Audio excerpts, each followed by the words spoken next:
Good afternoon and welcome back to the La TV. We are live on Facebook and also on YouTube. This is the live coverage of the 11th General Assembly of the Evangelical Presbyterian Church Ghana, being hosted by the Upper Northern Presbytery here in Tamale. We are specifically at the Kuku congregation of the EPCG.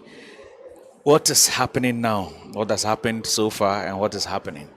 The day has been quite hectic for delegates, corresponding members, and the standing committee. They've been sitting since morning. We tried our best possible to bring you all the happenings here. So before we left off in the morning and now coming back in the afternoon, we had the presentation of the General Assembly Executive Council report, which was read by the Clerk of the General Assembly, Reverend Dr. Lawson Kokujanku, and after which delegates asked questions. Some had to ask for clarification on certain issues or things that came up in his report. After that, the Policy Drafting Committee came, read the rest of its report. Now, it was there that they presented the policies, if you like, or the draft policies now for delegates to discuss, after which they will come back before they'll be voted on. Then they become policies of the EP Church Ghana.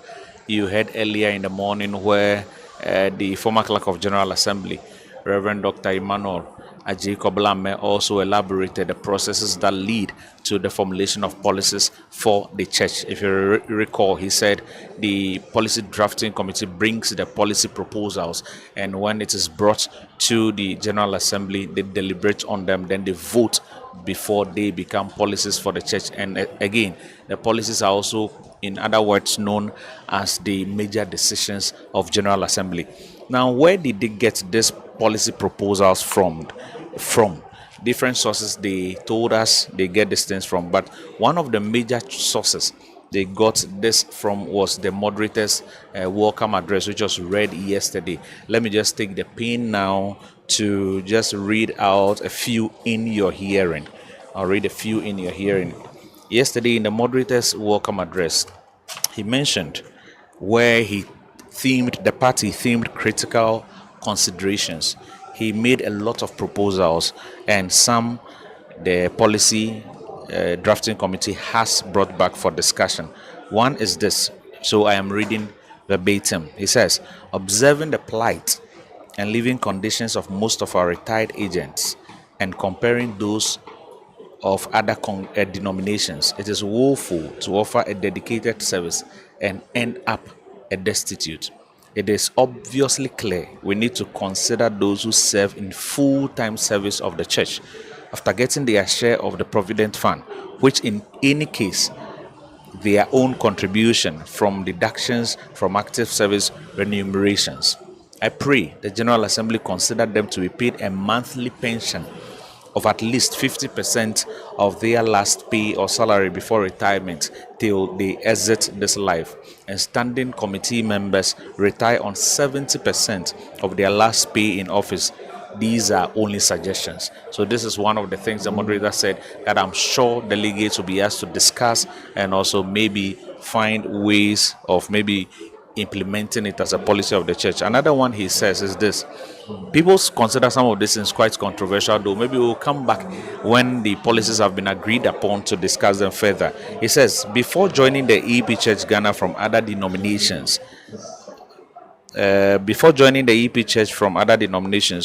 who have interest in taking up, people joining the EP Church from other denominations who have interest in taking up leadership positions such as pastor, catechist, and presbyter would have to maintain active, regular, and verifiable membership with a known congregation for at least 10 years before consideration. This is to ensure that such persons become well acculturated and understand the praxis and dogma of the church. Like I said, this people consider quite controversial. But what would the General Assembly say about these proposals? Another one he mentions is this. For quality purposes, every ministerial candidate must train from our recognized seminaries on the scholarship ticket of the church. They must have gone through the lay-down selection processes and be qualified. Name officially submitted to the EP Church headquarters to the seminary for ministerial training and formation before one is accepted for commissioning into the ministry. Preference should be given to youth who are not more than 30 years old at the time of going to seminary. In fact, what do you think about these proposals? What do you think? You can put them in the comment box. And please, if you are just joining us, we are still here at Kuku, the EP Church Kuku, where we are bringing to you live coverage of the 11th General Assembly of the EP Church Ghana. If you join, do this for me. Share the link with other people so that they can also be a part of the General Assembly proceedings here. Also, turn on the notification button, especially on Facebook and also on YouTube, so that anytime we come online, you'll be notified. You wouldn't have to miss anything at all in any of the discussions here. Before we went for the break, we were having a conversation with one of the presbyter executive of General Assembly candidates. We had that discussion up to a point, and we had to break and go for the plenary, where we had the reflection on the General Assembly theme, which was also delivered by the Reverend Dr. Ben Nyman. A beautiful one there. We will try as much as possible on all our church platforms to give you a soft copy of this reflection, because it's actually thought-provoking and something that will be good for us to implement. We had a discussions here with our candidate, Mr. Pardon me, please. Lawyer Ernest Kwesi Olanyo, Lawyer Ernest Kwesi Olanyo. That was one of the candidates we had in the morning, having our discussions before we had to break. Welcome back to our studios, Mr. Olanyo. Thank you. All right. Hammer Megan Olanyo and Lawyer Olanyo. Now, we ended the discussions where I asked if you knew your name was going to come up at your conference when you went there. I think your explanation was you were aware, if I could say so.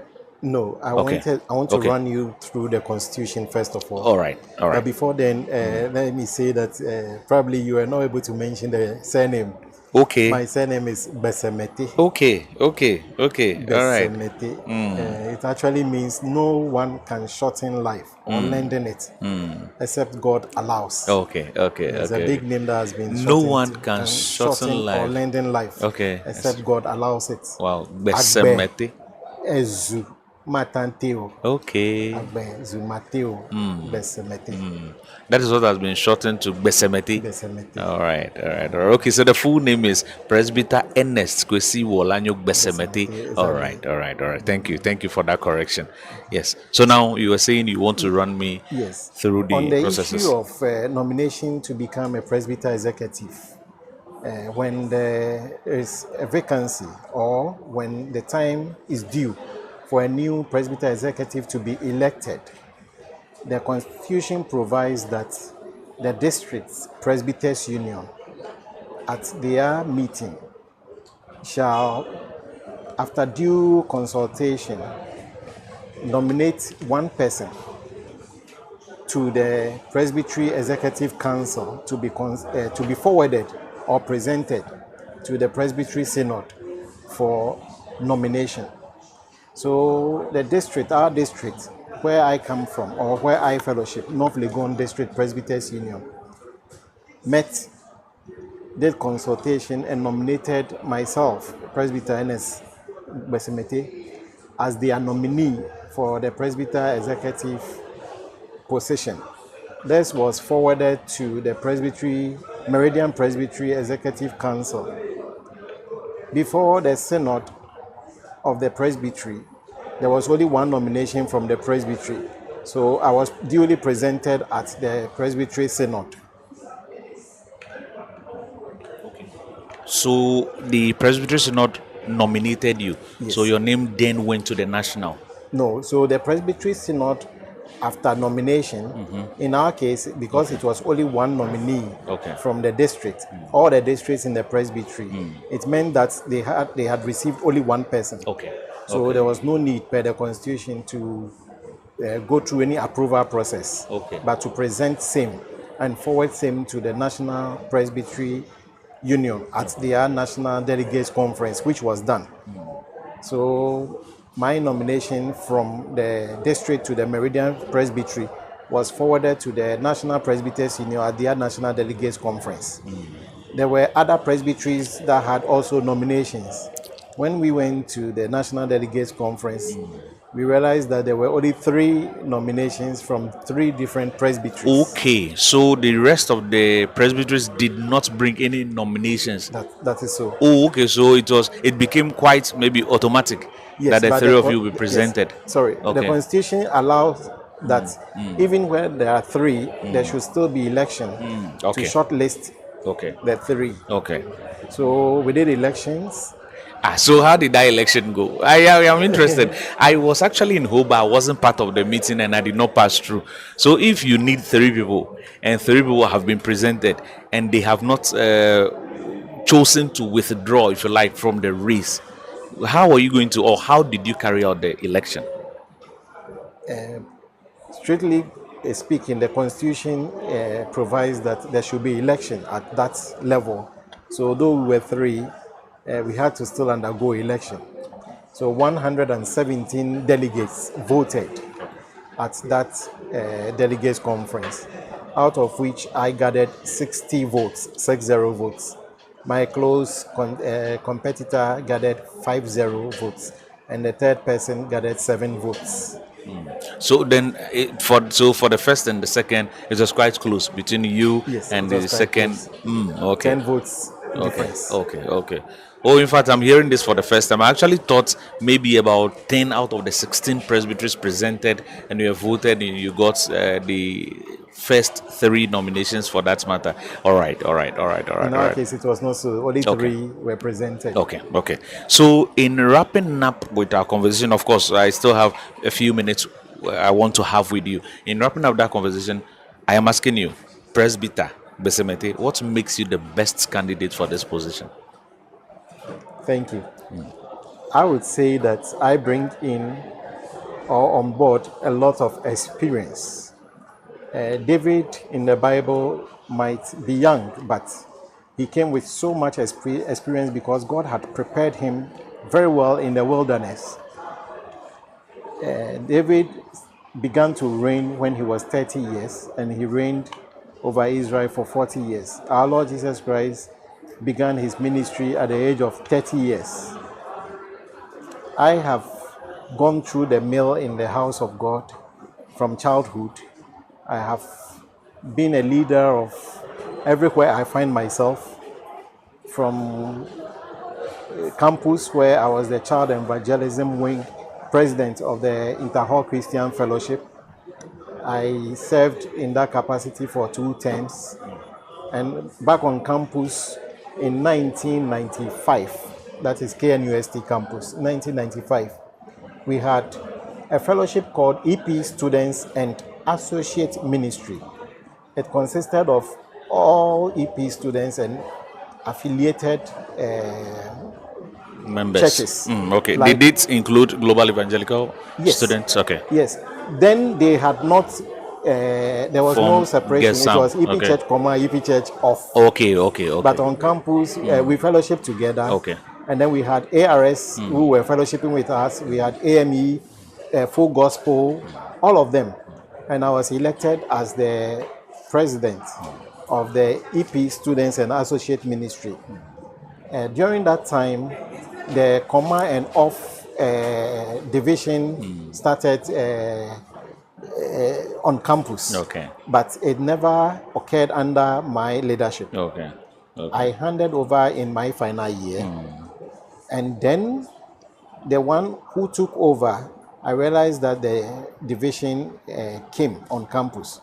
So quickly we had to organize EP Students Union, which was EPSU. And I led them also as their first president and handed over to one gentleman called Bright Akoto. Okay. From campus to Ashoman Estate, I've been the president, as I said earlier, of the local Presbyters Union. I've been the president of the chairman for the district Presbyters Union. I've been the president for the Presbytery Presbyters Union. And this one, too, people saw the potential in me and drew my attention that I should consider it. Not one, not two, not three, about 5 people. Okay. So we discussed it at the district level, and then they nominated me and forwarded it. I think that I bring on board the youthful exuberance. I bring on board a lot of experience. Okay. I bring on board professionalism. Looking at my 3 different professions, which is the building technologist, a marketing executive, And also a lawyer. and a lawyer. Esquire. I did marketing, Okay. advertising, and PR at GIJ. All right. I did marketing at the master's level at the University of Ghana, Wow. and then I read law. So I bring on board all these. Okay. With our building projects all over, I could be a good person to be consulted, to guide and give free consultation to the You actually mean free consultation. I mean free consultation. You are not at going to that charge position. the church. Yes. No. Okay. Free Okay. consultation for all our building projects. I All right. bring on board. I will fairly and reasonably represent the laity, who include the children because of my background as a child evangelist. Who include the youth, who are the future of the church because of my background as a youth leader. Talking about the youth, this is where I want to ask this question that one of our viewers, specifically my wife, Mrs. Christine Akmania from, she sent in this question.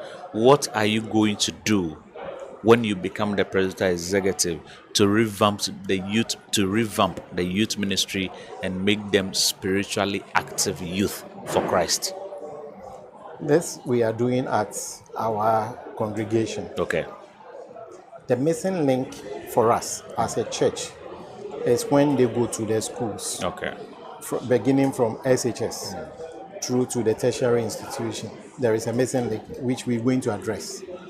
We will address that effectively. Let me give an example. For instance, KNUST, the alumni is so much in touch with the campus ministry. They organize Zoom meetings with the current leadership on campus, find out their challenges and address them comprehensively. I think this should be replicated all through all the tertiary institutions, and that is a game changer. The SHS, before they go, there should be a briefing, and when they come back, there should be debriefing. When we do that, we will catch them young for Christ and retain them.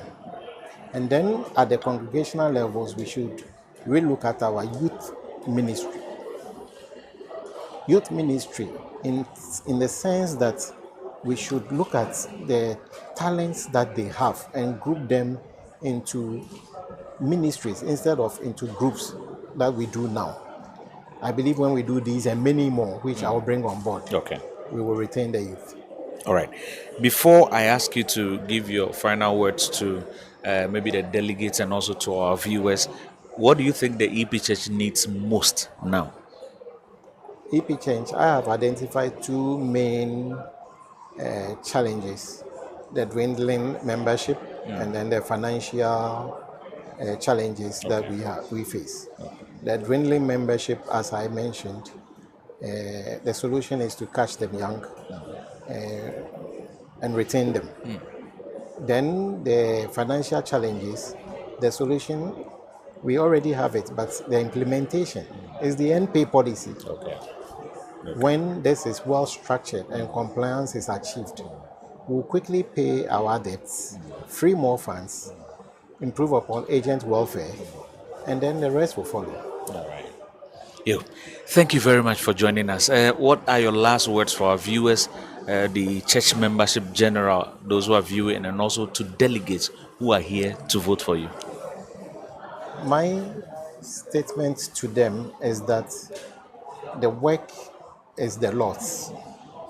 We should allow the Spirit of God to take control, to lead the church. This issue of being a youth, we should look at it because the youth have a lot. They go to other churches and they give them the opportunity and then they work very well. I believe that we should look at the youth, engage them, give them opportunity. There are several other people too who want to do the work of God, but who may be busy one way or the other. But there is a way we can bring every idea on board. So my vision statement for this position is care for God's creation. Together we are called. Care for God's creation. Together we are called. Thank you very much for joining us, Presbyter Agbesemete. God bless you so much for coming. All right, viewers, please, we'll just take a breather. So just be like some 30 seconds break, and we'll have our next candidate for the President Executive position. This still is Dela TV. Stay tuned.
back to the La TV Live. We're live on Facebook and also on YouTube. This is our coverage, live coverage of happenings here at the 11th General Assembly of the EP Church Ghana, happening at the Northern Regional Capital, Tamale. And that is for the EP Church, the Upper Northern Presbytery of the church. We are specifically at the Kuku congregation where we are transmitting from now. We've set up studio in the gallery. We've just had a conversation with one of the presbyter executive of General Assembly candidates, lawyer Presbyter Besemete. We have the second candidate now with us in the studios, but if you are joining us, please do this for me. I see you not being very interactive. If you have any questions at all for our candidates, you can also post that in the comment box, and you are sure that I'll read that in the air here and they would answer your question duly. If you have any questions at all, just ask them. And if you have any clarifications you are seeking, please do that also. Happening now on the ground, to the delegates and corresponding members, also including the standing committee, have been divided into groups where they are discussing policy proposals from the policy drafting committee. Afterwards, I think this is going to happen for about an hour, so maybe in about some 30 minutes they'll come together now to debate and also, if need be, vote of this to become policies for the church. I earlier ran you through by some of the policies, and they have taken most of them from the moderator's welcome address to the 11th General Assembly, which he read yesterday during the official opening ceremony. I have now in the studios Presbyter Dr. Mrs. Salome Praise Otami Abutiate. She's our next candidate who is vying, if you like, for the position and the office of the Presbyter Executive of the General Assembly of the EP Church Ghana. Mama Salome, welcome. Thank you, Reverend. I like your name, Salome Praise Otami Abutiate. Beautiful name. Thank you. All right. But what is the meaning of Otami? Is there a meaning to it? I believe it's Otame your is a Abatime language which means beer. beer, as in a gay. Yes. Okay. As in the beer you. Yes, yes, the one I've grown, as in the beer I've grown. Mama, please tell us a little about yourself. I'm a native of Abatime Biakba Okay. on the mountains, very near or close to Amejope. I was born and bred at Abatime Biakba, and I schooled there. I had my elementary education there. And right after completion elementary education, that was 1976, I continued to Ada Training College. By then, it was a training college and not a college of College of education. Education, yes. Yes, and we were the women pioneers.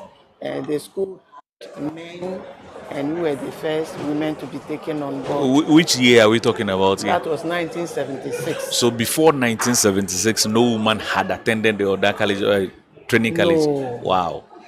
Then It you have was a record all in the men. school. You have a record in the school. Oh, Is yes. it documented? Something that is I have documented? a record as an individual Okay, also. okay. I was the first student to write or sit for the common entrance, the GC O level Okay. at the time and passed all the 6 subjects. And I Wow. was celebrated. Wow. And I danced with the principal. Wow. The late Samuel Tete. Oh, okay. You of still blessed remember his memory. name? You still Samuel. remember his Oh, name? yes. Wow. Yes, he Okay. was so instrumental. He one time told me, Salome, I could see a lot of things within you. You have some inherent potentials. Why don't you try the GC? And I said, Okay. Principal, I didn't attend a secondary school. Okay. And that exam is meant for people who attended secondary schools. He said, no, you can do it. Give it a try. So I told him I had no money to buy even the forms. So he said he has a brother at the Adansogo Lagoon where they work on salt. That was a salt industry. So if I'm interested, he can arrange and give me free exercise on weekends so I can work with them and get sufficient money to be taking care of myself and also to pursue the GCE O-level program. In fact, it was good news to me. I wholeheartedly accepted it.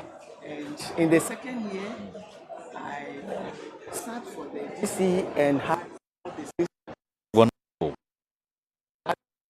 Okay. So he encouraged me to go to from. And I said, no, I want to be a teacher. By then, in fact, coming from the village, straight from the village without having any exposure to the outside, where I had no clue that even if I go to the secondary school or the Achimota, I would have become a teacher as well. Okay. So I decided to remain in the college. Would you say you But were an exceptional student I growing up? was. Okay. I was. Okay. Yes. And when I completed, I wasn't put on the 4-year certificate salary scheme. I was put on 2-year post diploma, post secondary grading. Okay. Yes. So that really inspired me. So after 3 years in service, I applied for study leave with pay and went to Ajumanko School of Languages to read Ewe. In fact, I was interested to learn Ewe language Okay. because we are Guans. All right. So we All have right. our All right. own language. Okay. So you went to read Ewe, and At that is for the first Diploma. diploma. Okay. Yes. Okay. So from there, I came to Winneba All right. to read guidance and counseling. Yes, after reading the Ewe, I was sent to Chemu Secondary School, where I taught for 11 years. I was Wow. teaching Ewe and then social studies. And Medas, Methodist Day Secondary School also took me as part-time. And they had even wanted to take me from Chemu because the students were having A's in chain. Wow. Yes. So Mr. Tinkran, who sent me to Chem, said, I didn't know. I'd have sent you to university. I would have foot your bill. I never knew you had such potentials. And when I was posted to Bando Secondary School to go and do my national service, when we got to the entrance, Mr. Hedo, he was the head master by then, he said, I've heard your name from a lot of students. I'm giving you 6 form to teach. I held my head. I said, I'm too young to teach the 6 form. But then when I thought that they all had A's, Wow. there were 17 students at the time. Interesting. Interesting. So you did your national service at Basek. Yes, All not right. national service, but internship. Okay. Yes, that was a full year internship Okay. at that time. Okay. So from Chemu, where else? Secondary school. Then you moved to SDA Education Yes, Headquarters. from Chemu Secondary School, I went back to Winneba Okay. to read guidance and counseling. So after reading guidance and counseling, I was sent to SDA Educational Unit. So I was the first guidance and counseling coordinator for SDA Educational You Unit. have records as the first at so many other places. Yes. You are a great woman. So the manager of South Ghana Conference, they brought a man from Togo, from Nigeria. He was the West Voter Director for SDA schools. He said I should be baptized in SDA, and then they will adopt me. They will give me a bungalow, and they will give me teaching at the university. I said no. EP Church, they trained me and developed my inherent potentials to this level. Okay. I can never deny my church. I have to go back to my church.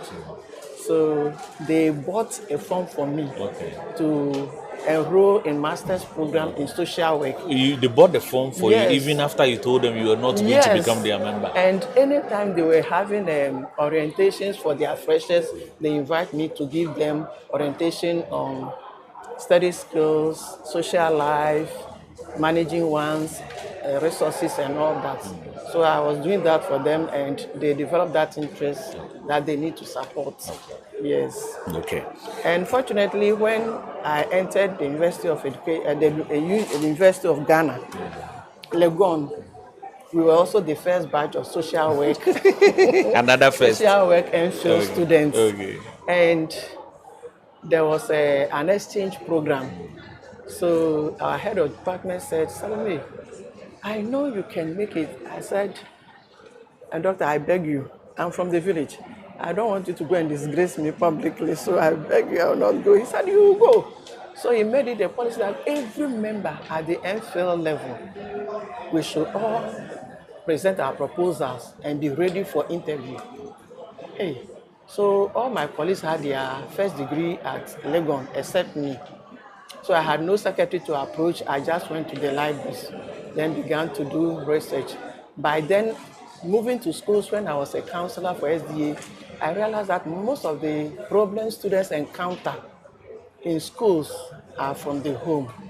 Parents, misunderstanding of each other, violent behaviors here and there, divorce, and all that have issues that are depriving the children from excelling.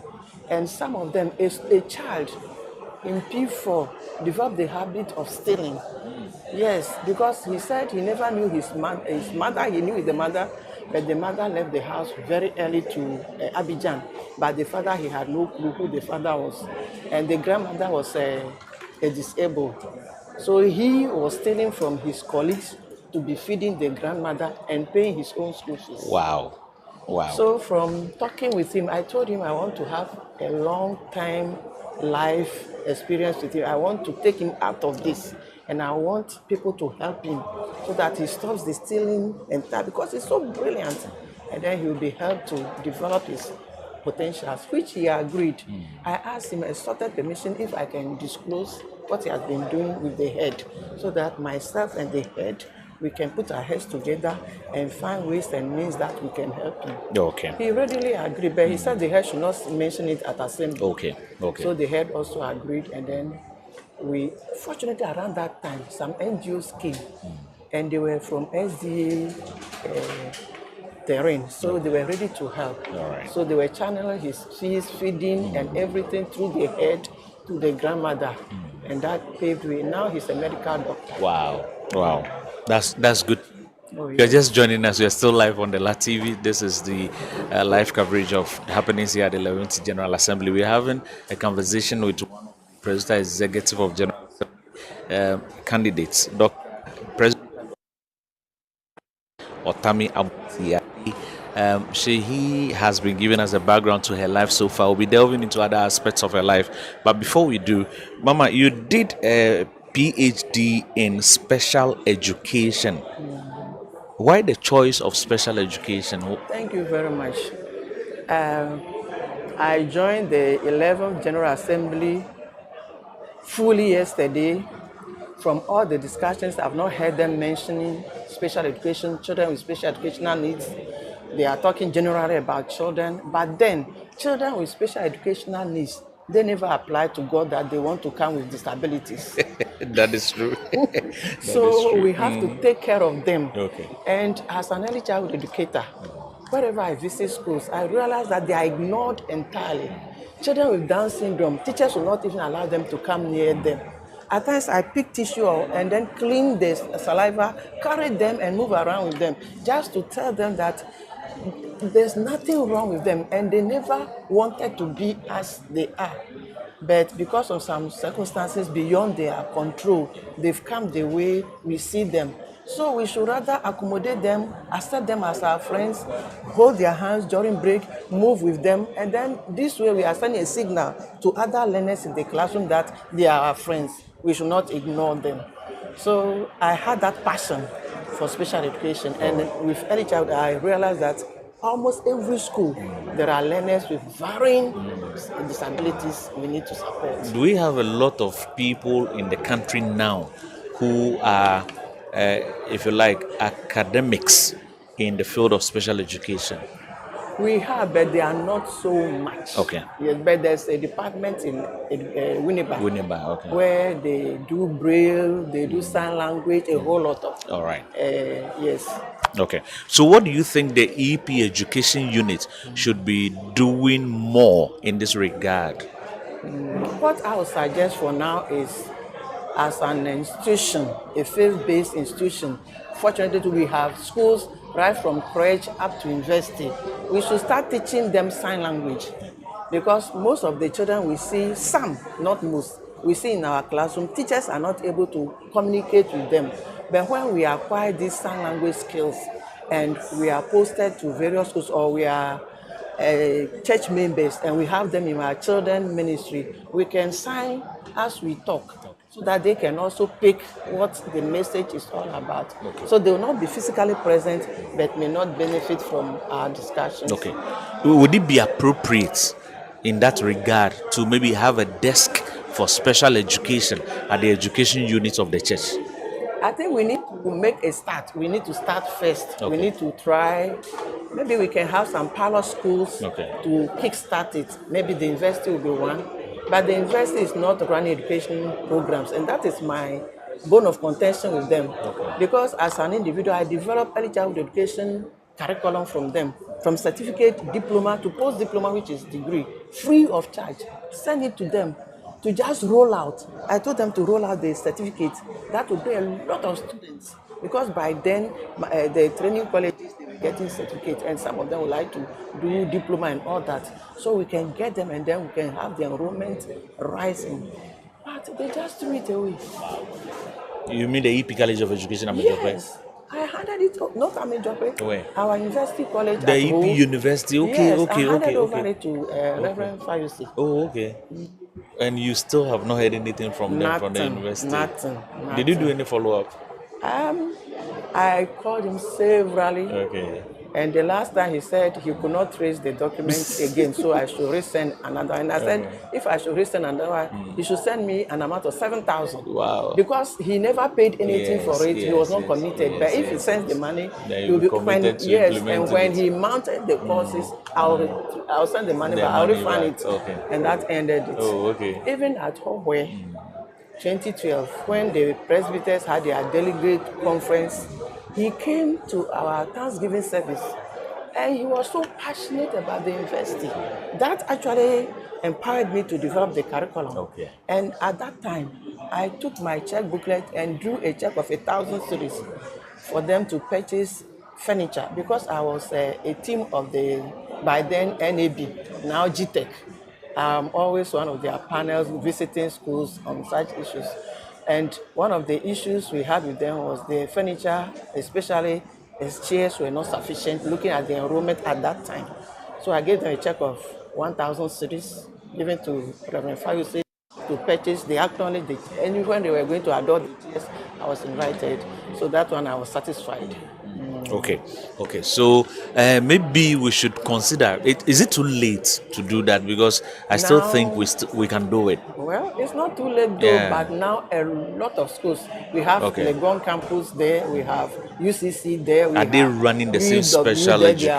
They are running special education, they are Oh, running okay. early childhood education. Okay, okay. If it were to be kickstart at that, I would have been With the the pioneers. certificates, would Yes, have been the certificate, pioneers. diploma, yes. Okay. So starting sign language in a school where there's no education will not be appropriate. Maybe we'll be looking at our two colleges of education, Bimbila and Amejofe. All right. All right. Now let's leave the school or the classroom. Let's get now to the church. Do you think also, because I see most churches now on TV, especially when sermon is being preached, you see someone in the corner of the screen doing the sign language, in a way communicating to people who do not hear and special people with special needs, if you like. Now in our congregations, whether there is somebody with a special need or not, do you think the church has to make it a policy that we should have sign language, if you like? Is it, how do you call it, technicians? Aids, sign language aids in some congregations, especially the bigger ones. I would say yes. Okay. Because we may have people who have the love for the church, but because they will not have that communication, they will not be fed with whatever happens at the church, they will not be comfortable joining us. But when they realize that sign language is being practiced, they will come. Okay. Yes. What about the way our chapels are built? Some have been built clearly to eliminate the people with disabilities from even getting into the premises. What about that? What is your view on that one too? It is never too late because most of the churches, the chapels are at the ground floor. So we can have a smooth surface space for them to also, those using wheelchair, they can comfortably join us at the worship. It's never too late. We can do that. All right. We are still here with is Otami Abutiate. Very beautiful. She is one of the people, the candidates vying for the position of the General Assembly. Ghana. If you're on Facebook, please, I want to get your comments now quickly. If you have any questions to ask, please send them over. Jesse Foley says, Reverend Afram, I see you. God bless you. God bless you too, Jesse. Gladys Agbeko says, that is my auntie. They have to pay you for new one. Yes, Gladys. Exactly what she said. Even if he had paid, he would have been committed to the new one. That's what she says. Dennis Adraco says, Reverend Afram Yawele Dojilo you Akpe. Then Jawin Awoma says, my lecturer, Dr. Salome Otami. Do you remember her? I think Joey. Jowin. Oh, okay. You remember her? Oh, Yes. okay. Thank you very much for joining. I see Precious Akbolume watching us, and Reverend Samuel Nyonyo is also watching us, and we have Ayiram Oforiwa, all of them watching us. Glory Wright says, yeah, EPC Maoko Girls is missing that. I miss Reverend Bossy and Reverend Afram. Thank you all for joining us, and please share the link with other people so that they can also join the conversation and also join the General Assembly meeting. Mama Salumi, coming back to the church, what has been your mark that you've made in the EP church thus far? Thank you. I'm so committed and dedicated to the church. I have EP Church at my heart. The songs suit my heart, and as I sing them early mornings, it empowers me spiritually, and I encourage myself that yes, the Holy Spirit is going with me. So let me begin from when I was elected as a General Council member at Koforidua 2012. By then, I had no clue what a council member position is, their duties, and whatever. We were only asked, we were nominated there and we were told we'll be giving speeches, and based on our speeches, we'll be voted for. So I was asked to give a vision of what I would like to do with the church if I'm given the nod. And I said, around that time, I realized that the youth are leaving the church. I want to do needs assessment to find out what is it that the youth are missing in the church. And for that matter, they are leaving for charismatic churches. So I did something little, not enough, but I realized that they want free worship. They don't want liturgical sort of worship. They want to pray on their own. They want to speak tongues. They want to have music and all that stuff. So when FCU started, I was then in Winneba as a student. I also joined FCU, and we tried to incorporate some of these things. And we were also the pioneers of FCU Winneba. Okay. Yes. Okay. Yes. So we kick start, and since then I became a patron of FCU Winneba chapter. I visit them, and some occasions I realize that I have to carry gari bags, corn dough, cassava dough, okro, lot of things at the boot of my car. After church, I announce to them that I have these things in the boot. Those who are in need, they can come and then pick them. So I hand them over to their mother at the FCU level, and then I go with polythene bags, and then she distributes it to them, not once, not twice. At certain times too, I organize parties for them, small parties, not big ones. Okay. I give them money for them to organize something that all of them will enjoy. Okay. Because some of the students, when they enter the school campus, they are not able to make one meal on their own. That's They true. only buy from the roadside. Then I was also So would you organize party for the LATV crew? Would you? for The LATV crew. Sure. Okay. After winning Guys, on please. Saturday, I'll take you out. Thank You will you. not Thank continue you. to sit. Thank you very much. All right. So, Okay. yes. So during my tenure at the General Assembly Council Executive, the church hierarchy saw the potentials in me, and they nominated me to serve on the board of the Trinity Theological Seminary, Okay. which I served for 4 years. Okay. Whilst I was there, they also nominated me. Board members also nominated me to serve on their examinations committee, Wow. which I also did for 2 years. Trinity. Yes, Oh, okay. Trinity Theological Okay. Seminary. Yes, so I'm well known there. Initially, I used to send soap to our students The and students. pens, Okay. but of late, not that I've stopped, but there's a break. All right. Are you still lecturing? Yes, Anywhere? Where? yes, but now I'm on post-retirement contract. Okay. With the University With of the Education, University Winneba. of Education, Okay. Winneba. I've been Okay. given 5 years, but I applied for 2 years so that I can have ample time with my church. Okay. Yes, because somebody who has never gone to secondary school and holding a PhD Yeah. is the grace of God. That is It true. is not by my strength, That it is is not by my knowledge, but it's the grace of God. So I also want to serve God to my last day. All right. Yes. Thank you. Now, it is still the case that the youth are still, in a way, dissatisfied with the way worship is done, and most of the things. I still hear a lot of them who say EP Church is not. They don't enjoy the church anymore. They want to go here and that. So, when you come into office as a president executive, what do you do differently from what is being done now in order to retain the youth in our church?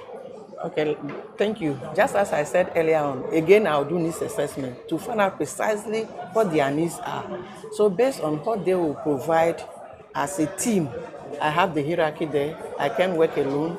I have to present whatever findings I have with them, and they will give me the go-ahead. So with my contributions to the work of EPCG, I bought roofing sheets for Nkrandokunu, a preaching post, which they used to roof the place for them. The preaching post is called in Nkrandokunu. Oh, okay. Where? Located where? Central. Okay. Central Eastern. Okay. Yes. Okay. Not too far from Agona Swedru. Yes, I contributed. I bought the communal serving materials for our church, EP Church, Winneba, Emmanuel Congregation, Biakba, the furniture that Biakba, Ayape, EP Church, the furniture you see up there, I bought them. They set 12 for them.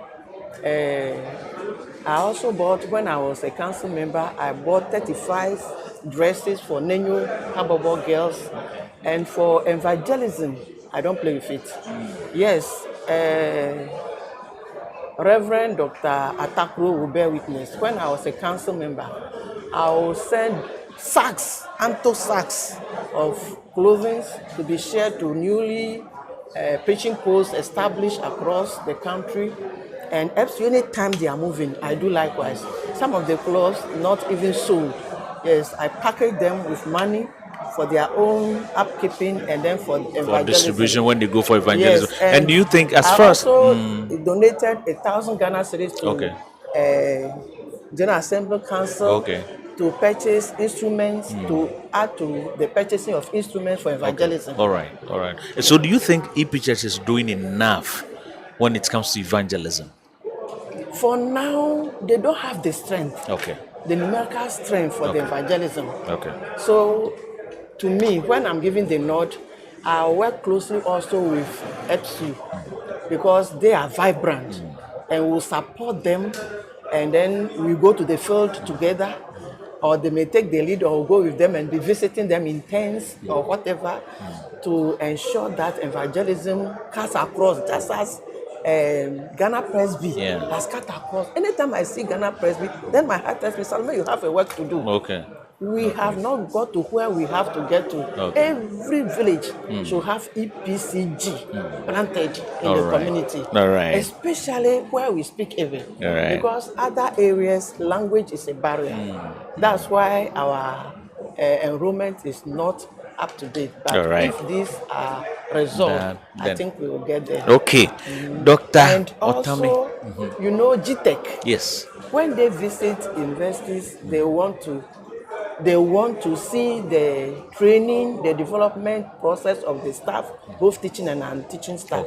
So when I am giving the nod and I'm here, we'll do a lot of seminars for the teaching and non-teaching staff, administrators, and also we'll do continuous professional development, and we'll have to liaise with outside institutions and then get exchange programs. Exchange programs will also serve as innovative programs that will actually give us enrollment drive.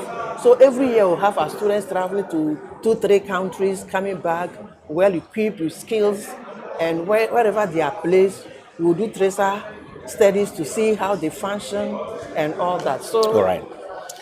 Yo, so maybe my last two questions to you before we end the interview.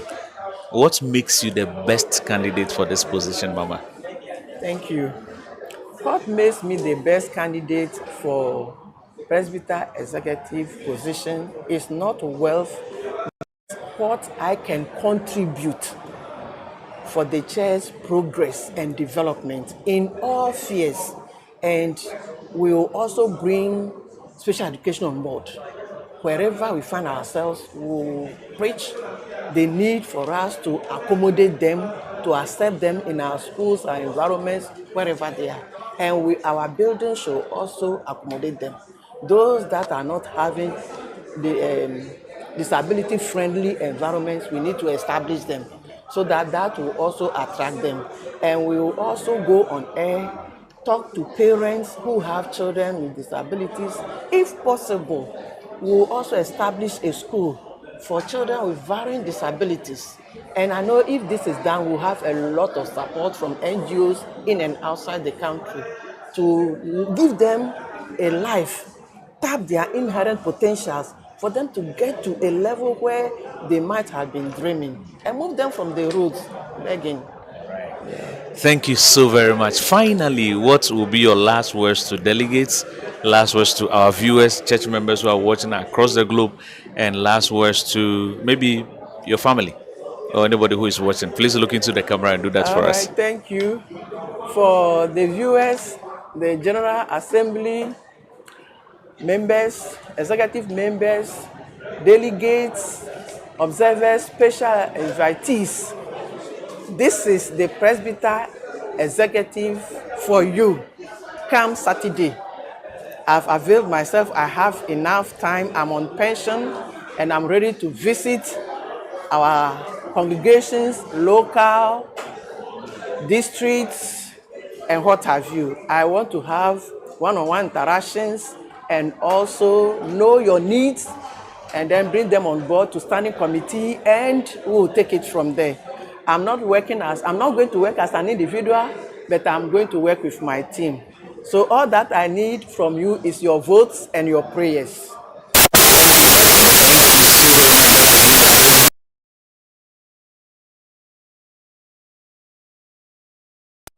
For the position of Presbyter Executive of the General Assembly of the EP Church Ghana. Mama, thank you very much for coming. All right. So now we'll take some 30 seconds break.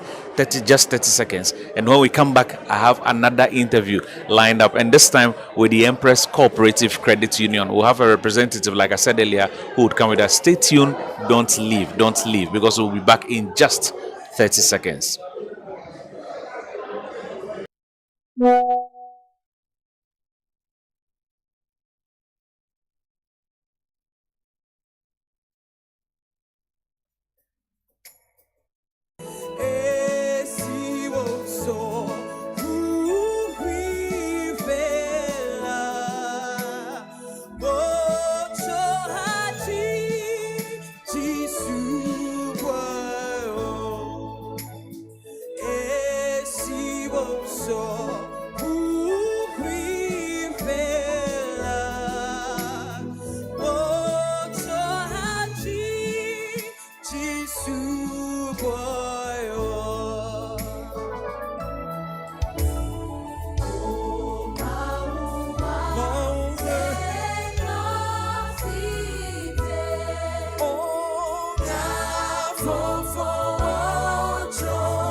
Welcome back to the LAT TV. We are live on Facebook and also on YouTube.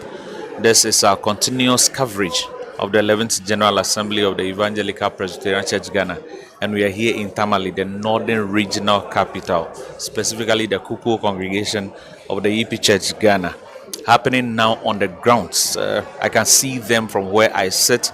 The delegates, commissioners, and corresponding members have been distributed into groups.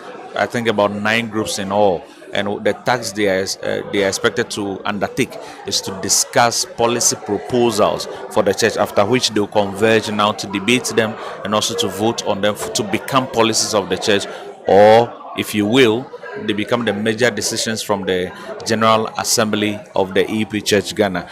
This aspect of the production, that is the in-house discussion or the panel discussions, have been brought to you by 2 main bodies. One is the Empress Cooperative Credit Union and the other is Lash Obsessions. I will give you the details as to how to get them, but right now I have in the studios the manager for the Empress Cooperative Credit Union. He is Mr. Elom Hope Dogbaji. Manager, you are welcome, sir. Thank you very much. All right. I understand if I say Empress, you respond. You will be impressed. Empress. You will be impressed. Empress. You will be impressed. Indeed, you'll be impressed if you deal with Empress. What is Empress all about? That is what we want to find out quickly before we get back to other businesses that we have to do. Manager, how did Empress all begin? Thank you very much, and a lovely good evening to our viewers across the nation and beyond. I bring you warm greetings from the board of Empress Cooperative Credit Union and all the lovely members of Empress. We exist because of you, and we are proud that you are part of this family. So the EP Church in the Meridian Presbytery, and for that matter the nation, have had issues with money, and the young ones especially complain that the church is not supporting them. And so the Meridian Presbytery then took a decision to have a business committee and ask what they can do to support their members so that they too can become financially independent. And so in one of the synod, they agreed to form a credit union. Basically, so that the members, when you come to church, we always take offerings during church. You do that, but we are saying that make additional provision for yourself. If it's 100 cedis, 10 cedis, 5 cedis that you have, put it aside for yourself. As we do that together, when you have a need, we can come in to help you. So basically, it's to relieve our members of the financial burden, especially when they have petty things like school fees to cater for, that they need the money immediately. People just need a small amount of money to start businesses, 1,000, 2,000, 3,000, and they go out there to loan sharks, pay exorbitant prices. Some even hide from their loan people. We said, let's be of a help to ourselves. So that is the credit union. That's what we have set out. So, That's so the Empress Credit Union is an initiative of the EP Church in the Meridian Presbytery. Yes, started when the current moderator of the General Assembly was the moderator of the Meridian Presbytery. Okay. That was when it was started. Okay. 6 years, December will be 7 years Okay. ago Okay. that it started. How big is Empress now, 6 years ago up to now? Big is relative. Okay. And for us, how big we are is the impact that we are able to make in the Okay. lives of people. You can be big and give someone $1 million, but you can be big and give someone 2,000 cedis for his surgery that will save his life. You can be big and give someone $5 million, but it can also be big when a 500 Ghana cedis was able to pay the school fees of a child, and because you exist, that child is able to continue the education. So we are big in all fronts, and we are proud of what we have achieved. That is why I was concerned when you said, when you were telling us about Empress, you said when people have to pay for petty things, or did you say petty things like school fees? And I'm wondering how petty is school fees So sometimes. the petty maybe was used on the Yeah. lighter Okay. note, Okay. but we have done a lot of things. Yes. All right. And Before those we initiatives are huge, and All right. they help people. we'll come to the impact you've made, especially the most significant of them. But before that, tell us your vision. What is your vision and your mission? Okay, so the vision of Empress is put that for Empress to become the preferred household name as a model credit union on the African continent. On the African On continent. the African continent. How do you intend to get there? Okay, so I understand. Maybe I should ask the mission. Then I will understand. And it is anchored in the mission. Okay. tell me. Because we are also faith-based, we are building structures Okay. that is based on the fear of God. Okay. Fundamentally driven by the principles of good governance, led by experience and skilled resources that is abundant in the church, and professionals. And then that we intend to do so that the mission, which we say that we are promoting the saving culture among members, will lead to wealth creation for the members and support the community in which we live. So based on the fear of God and then driven by principles. That is how you intend to become the #1 credit union on the African continent. Exactly. God be our help. Amen. Empress. You will definitely Empress. be impressed. You will be impressed. So what are the regulatory authorities? By that, I want to understand if Empress has all the legal backings of the government of this country.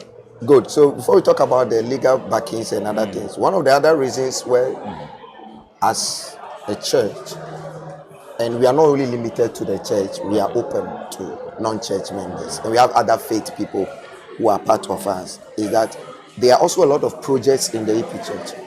My chapel in Ajidoma started when I was around, the new one, when I was around 10, 15.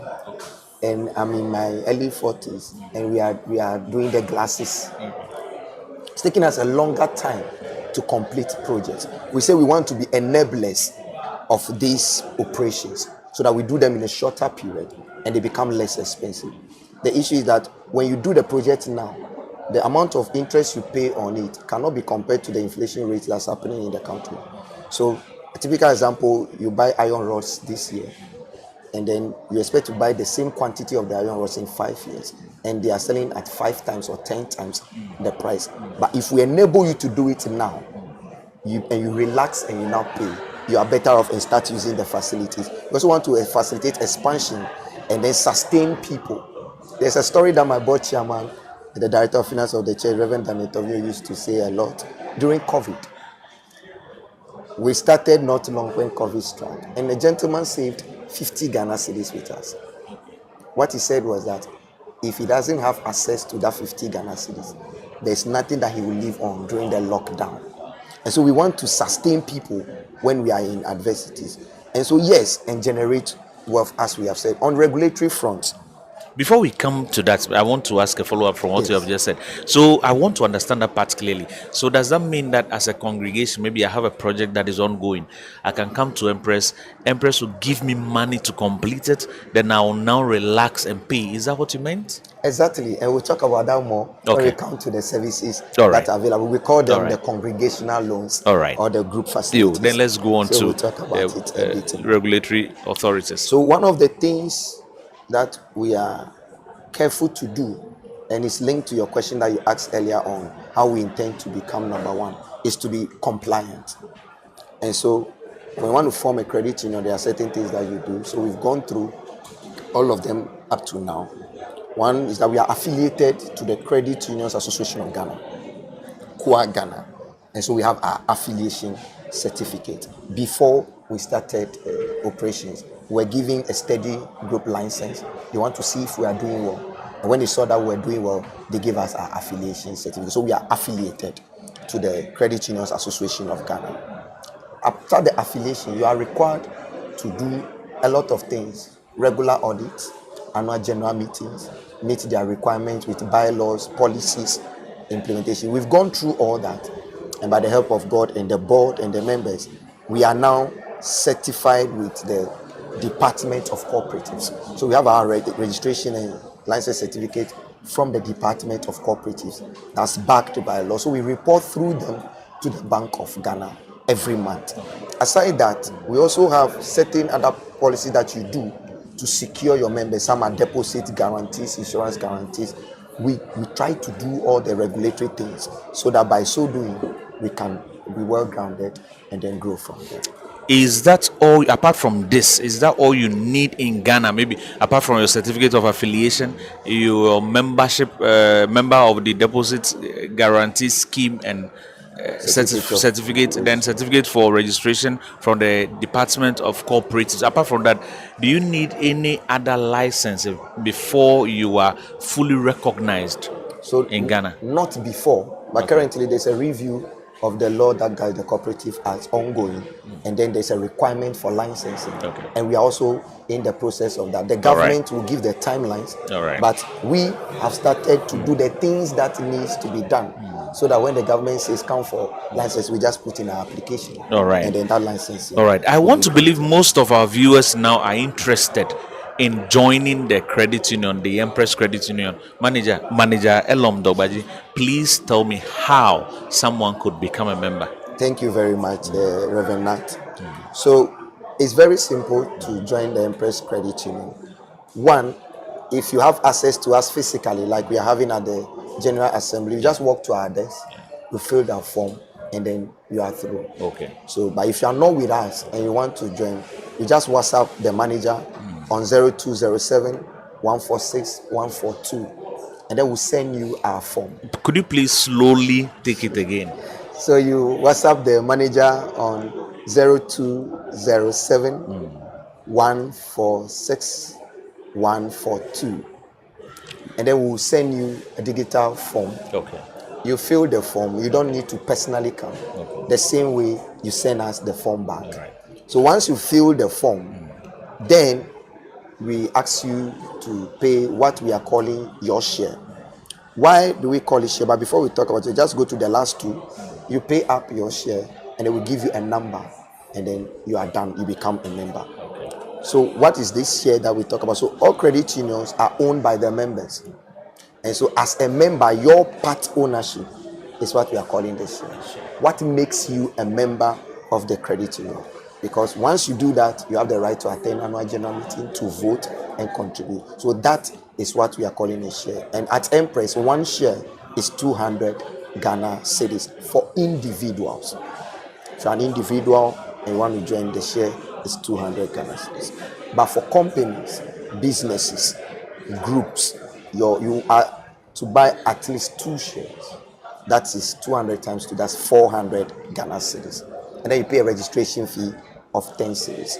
Thereafter, any amount of money you want to save, any day, anytime you can save. Wow. So after my registration of 10 Ghana cedis, then I have to buy a share if I'm an individual, at least 200 Ghana 200 cedis. Ghana But if it's a cedis. group, then 400 Ghana 400 Ghana cedis. cedis. After that, I can save any Any amount, amount of anytime. money, any Is there a means, another means of sending this money apart from physically coming to your office? Good. So we are doing away a lot with the physical. So physical, you work in our office, that's fine. If you have access to it, that's fine. But we have all the other means of receiving money. The one we rely on is the Momo. So we have what we call USSD code. That's star 718 star 25 star 82 hash. Star 718 star 25 star 82 hash. Once you save that and you dial, the prompt will come, welcome to Empress Cooperative Credit Union. Enter your passbook number. Everybody that joins is given a passbook number. It's more like your account number. Once you enter it, your name will pop up, and then they ask you to follow the prompt and save. So you can save with your mobile money at the comfort of your home. Wow. Apart from the mobile money, those who use the traditional banking, you can pay it into our banks. We bank with EcoBank, GCB, and Stanbic Bank. Okay. You can pay into any of them. You can pick a standing order form and place. Those who work with the church in various agents, we do direct deduction from the church court, presbytery levels, and now the headquarters level, if you want to do that, and then we'll do that. Okay. We are still live on the La TV. We are live on Facebook and also on YouTube. We're having a conversation now with Empress Credit Union, one of our own. Like you heard from the manager, this was started by the Meridian Presbytery of the EP Church Ghana, and Empress is actually growing. They have moved a long time ago from where they started, and I believe they will do bigger things. But I want to know from the manager now what achievements they can boast of as of now in your 6 years of existence. Okay, so when we started, we were just in the Meridian Presbytery as impact and roadmap. But as we speak, we have made inroads into the Eastern Presbytery, Central Western Presbytery. We were at Ho East Presbytery in July, and then we are here now in the Upper Northern Presbyteries, and the engagements are ongoing. Our intention is to cover as many grounds and as many members as we can. So from one presbytery, we are in 5 presbyteries now and still counting. And so we ask everybody to join us. On membership front, we have moved from a 0 member and we are over 1,200 members as we speak. So every other thing I'm going to talk about is an achievement of, on average, 1,000 people. And what we are saying is that if 1,000 people can do this, if we are more, we will impact more on the church, on individual lives, and then we'll become better. So let's talk about shares. The share is basically like the foundation of the credit union. When we started, we had nothing. But by the first year, we have 91,000 Ghana cedis. But as we speak, we have over 230,000.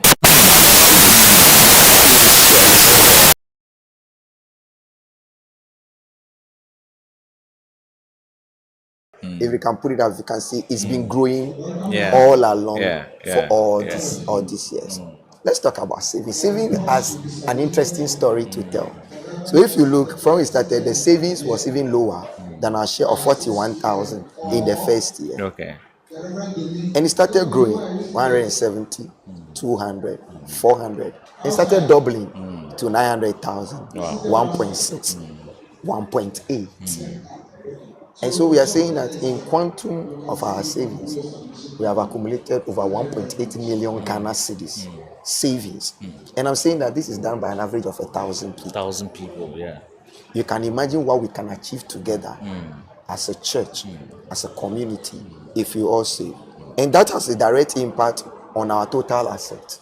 And so as we speak, we are worth 2.6 million Ghana cedis in total assets. And I want to say a big thank you to the board and most prized assets of Empress, the members. Thank you, members of Empress, for starting and journeying with us. All right. Thank you, manager. But you, in telling us about places you've been,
welcome back to the La TV.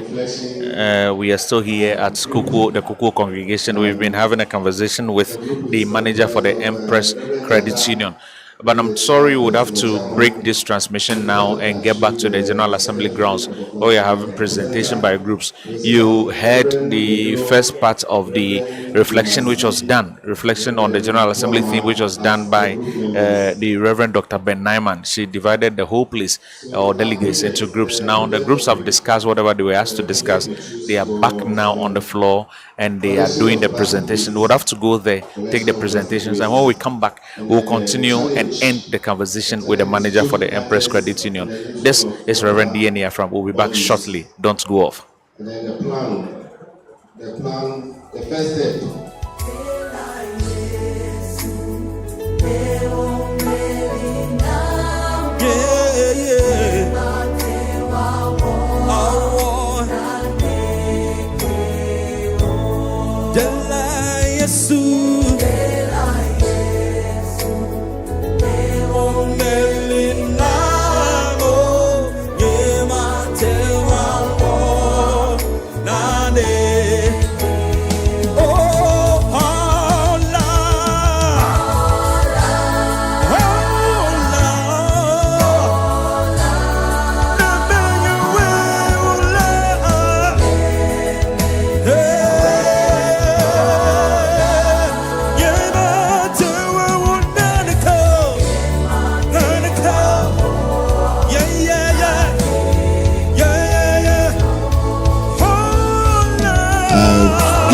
The steps which will not be capital intensive.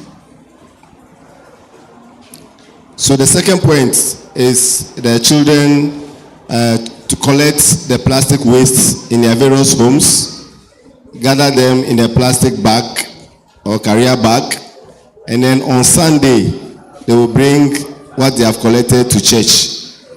So when they bring it to church, their Sunday school teachers will now collect what they have brought from their various homes.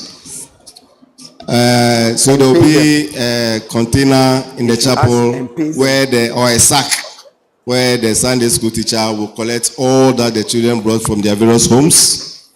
Then the Sunday school teacher will now carry the sack to the district collection point.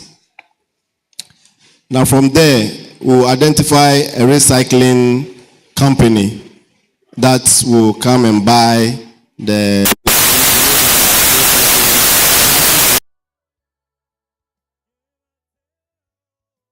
so we identify one and enter into business with them so that we'll be supplying them with their raw material, and then we'll also be getting some small coins as a motivation for our Sunday school children. So in brief, this is what the group 4, that is the children ministry, worked on the theme for the 11th General Assembly, the care for God's creation.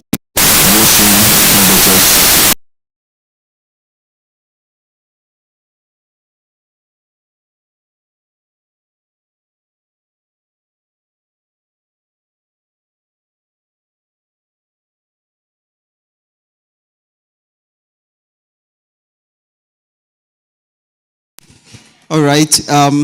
We know that we have Zoom lions all over the place, and they have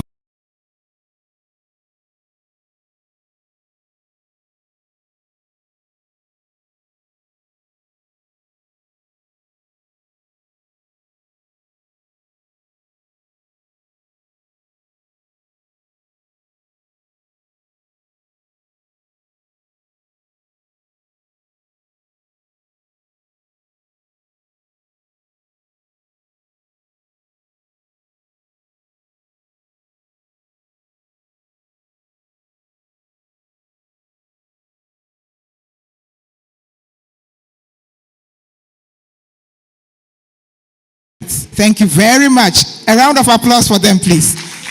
Thank you. So, shall we have... Oh, okay. We have questions? Suggestion?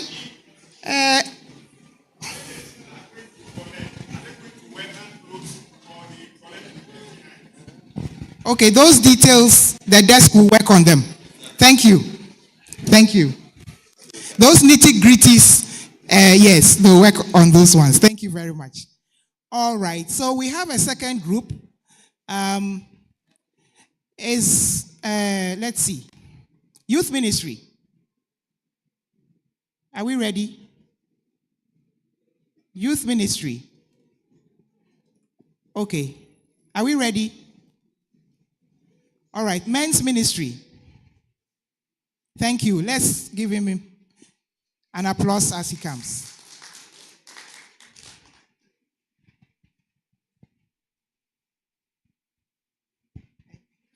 Thank you, Doctor.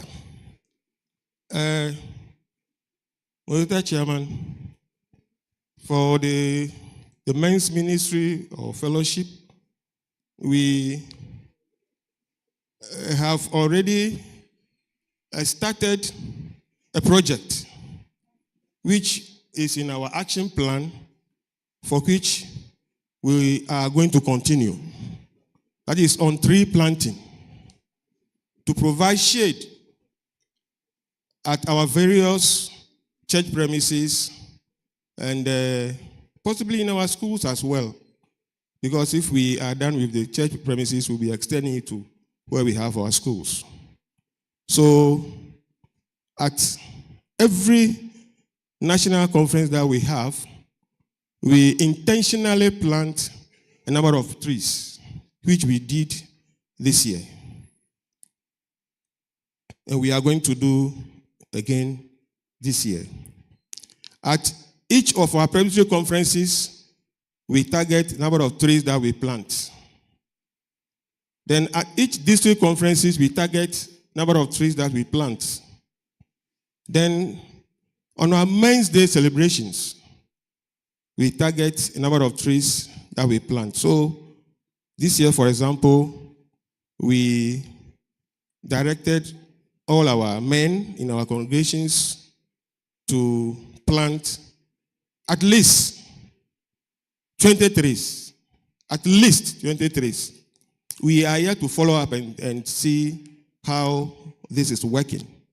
And we will continue with this year as we have our conference. Last year when we came here, if we feel close, we can take you around to look at coconut trees that we planted around the compound over here.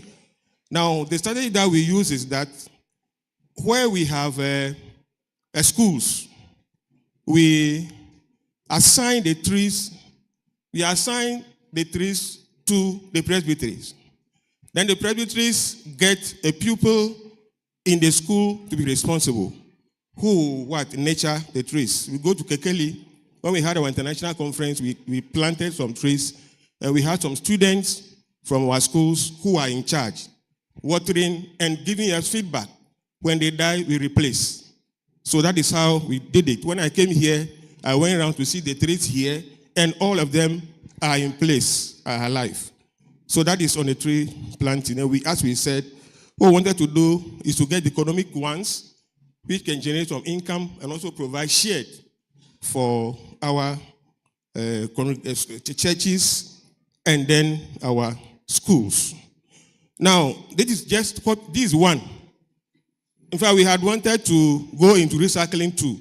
But since the children's ministry has come with that, we will partner and support them so that we can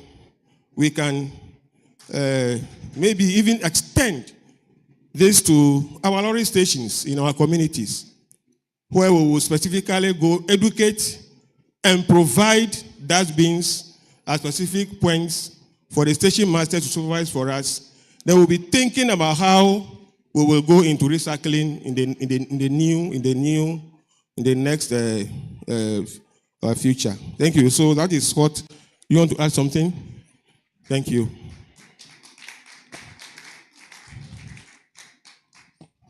Thank you very much. Any question? Just one? Or contribution, suggestion? One? To the men's fellowship, men's ministry? Okay. So This is something that is already going on. And you have people in charge who will report on what you are doing. So next year we shall have a report. Okay, we would like to have reports with pictures. That will enrich our records.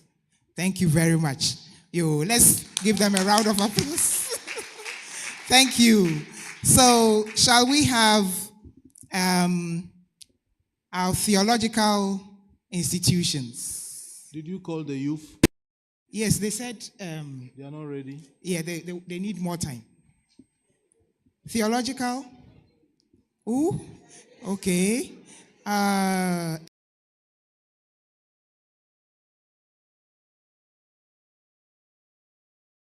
Education is ready.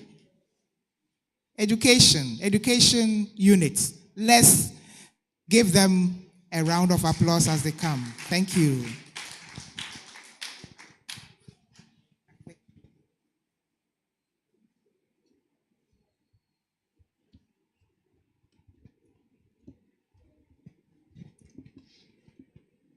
This group 6, that's EPCG unit.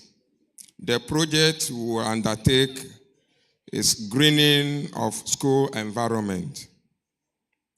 This will be done according to section in basic schools and by houses in the senior high schools. So how do we go about this? 1, creating of lawns, planting of flowers on the lawns, then green grasses aside the lawns, obeying of rules and regulation of environment by not walking in the lawns. And how do we maintain this? Watering the flowers, trimming the flowers, avoiding walking on the grasses. Then dustbin at vantage point. And it will also beautify the school environment. Thank you. Okay. Yeah, I think we are done.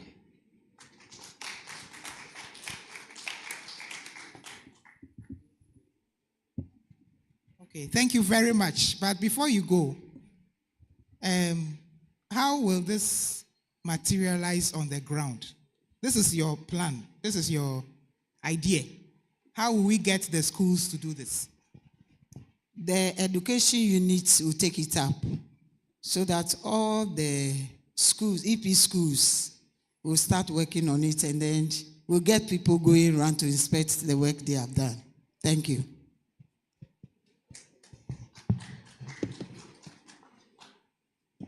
Thank you very much.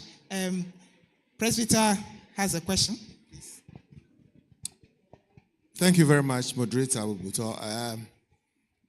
There are some raw materials that will be needed in this project. For instance, green grass or growing lawns need a special type of plant. Where are you going to get all of those, or how are you going to supply them to the schools? We'll contact the parks and gardens anyway.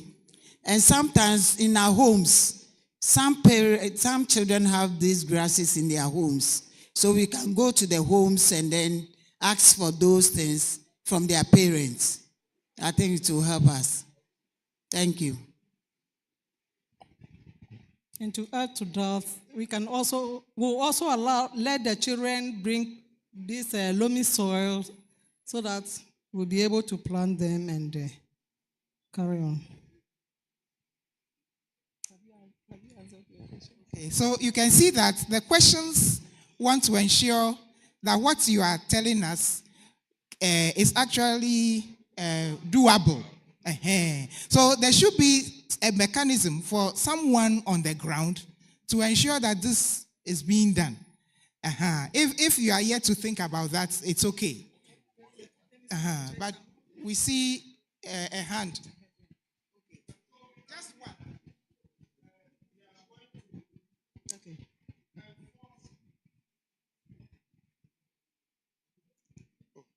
Yeah, we agreed that we're going to enforce the section groupings that we had in our schools. So this greening, the lawns and those things will be given to them in sections. And we expect that there should be a kind of competition. We will source for prizes at the end of every term to be given out. And then the section leaders will be responsible for maintaining even the holidays. They will make sure that they visit and make sure that those things are taken care of. And they'll be recognized for it. Thank you. And then in addition to what President Agote just said, I think we can also form clubs, the greening clubs in our schools. In the secondary schools, senior high schools, they form clubs who will maintain what we are putting up. Thank you.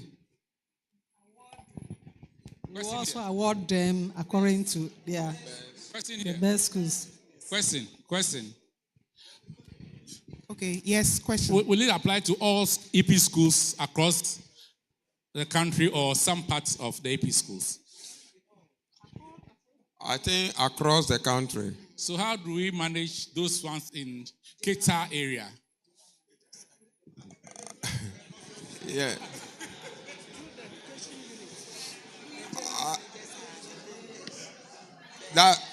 I think the supervision will be done by the regional managers of the various regions.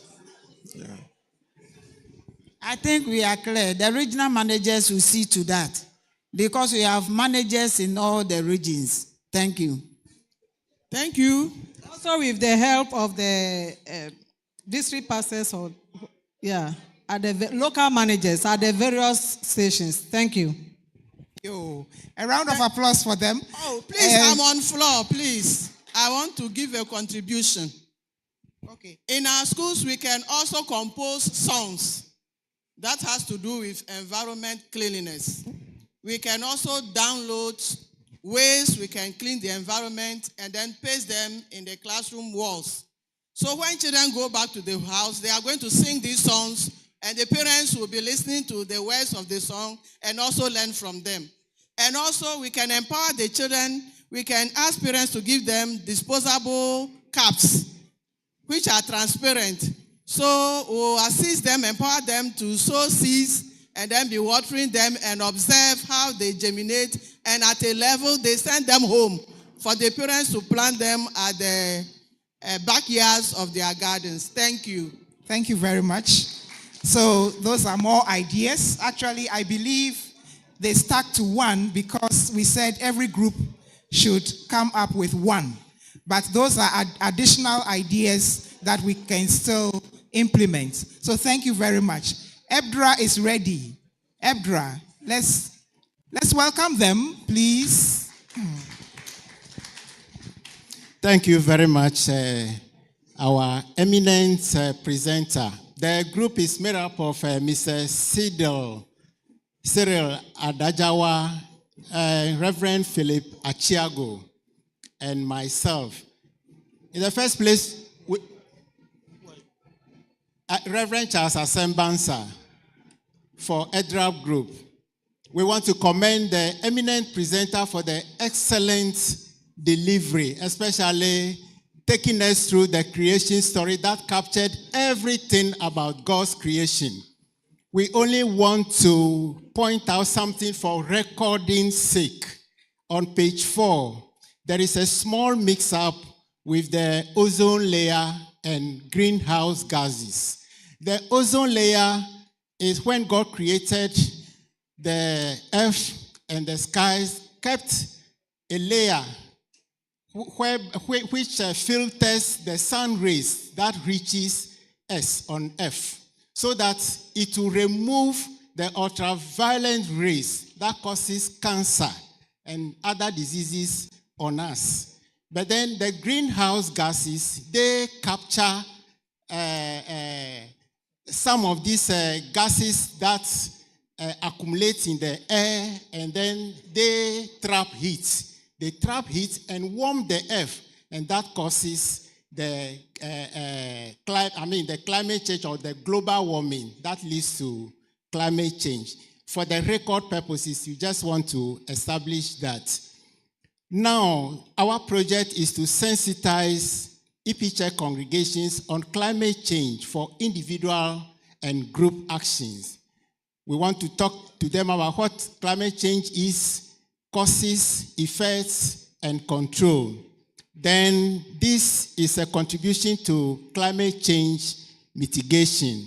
We want to select, the steps are to select presbytery coordinators, because EBDRA will not be able to visit every congregation of the EP Church. So we will select presbytery coordinators. We will train the coordinators on the project concept, and then we would, the project coordinators will engage congregations, and then at every engagement, a tree will be planted to commemorate the project concept. Then we will develop an assessment tool, because we want to make the congregations compete so that they'll be able to do what we want them to do, the actions that will come out of the sensitization that we have made. So we will develop an assessment tool together with the project presbytery coordinators, and then there will be competitions from the districts. Congregations will compete at the district level.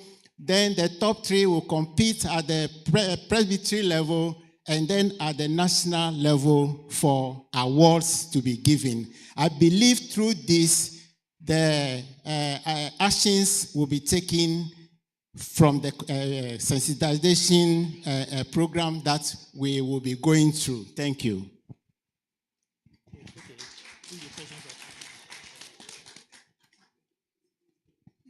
Thank you very much. Any questions, suggestions? I hope the coordinators will not be expecting any, allowances or... It's part of the creation care of the church. So I believe nobody will expect monetary rewards. But then the competition, people will be awarded handsomely, so that at least that will generate some action at congregational, district, and presbytery levels. Thank you. Thank you very much. So, God willing, next year, we shall receive your reports. Thank you. Okay, so youth. Oh, let's applaud them, please. Thank you. Thank you very much. Youth ministry.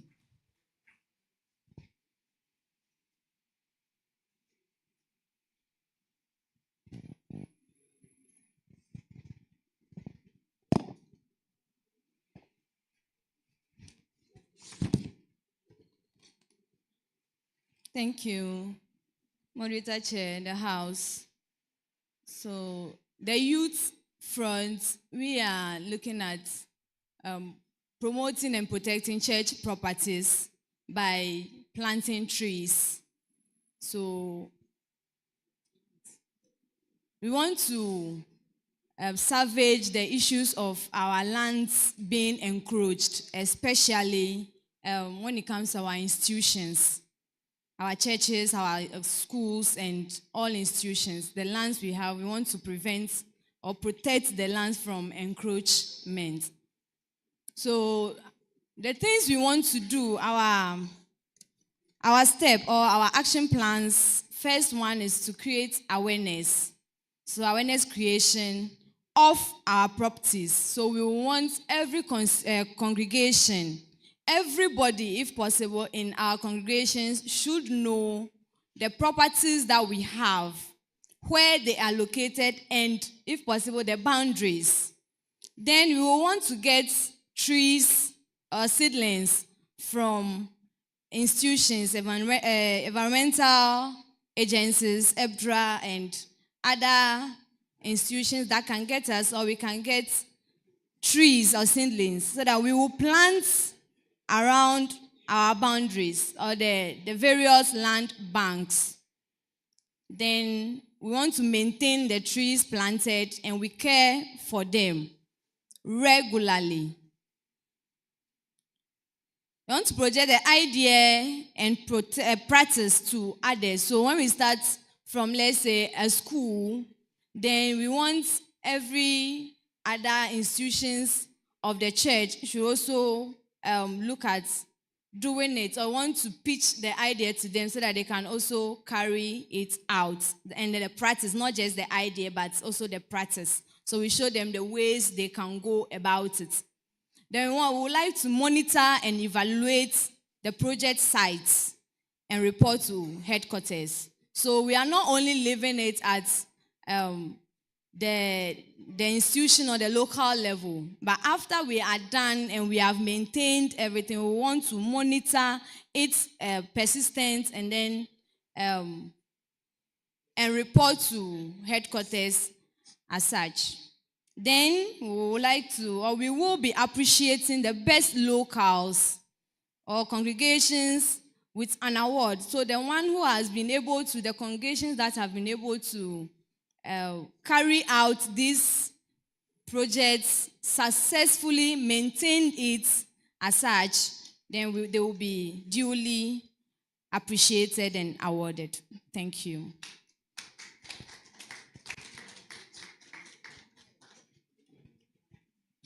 Thank you very much. Our youth, any questions for the youth? Yes. Questions, suggestions? Okay, but so who are the we? You say we. The youth, that's the whole country. So who are going to do these things? So the we here, the we here is the youth in its entirety, from the local level to the district level to the presbytery level and the national level. So the youth in all the courts. So we. And then you are going to get seedlings from different agencies. Who are going to get the seedlings for the whole country? So I believe first at the local level we have executives that are in charge of the youth.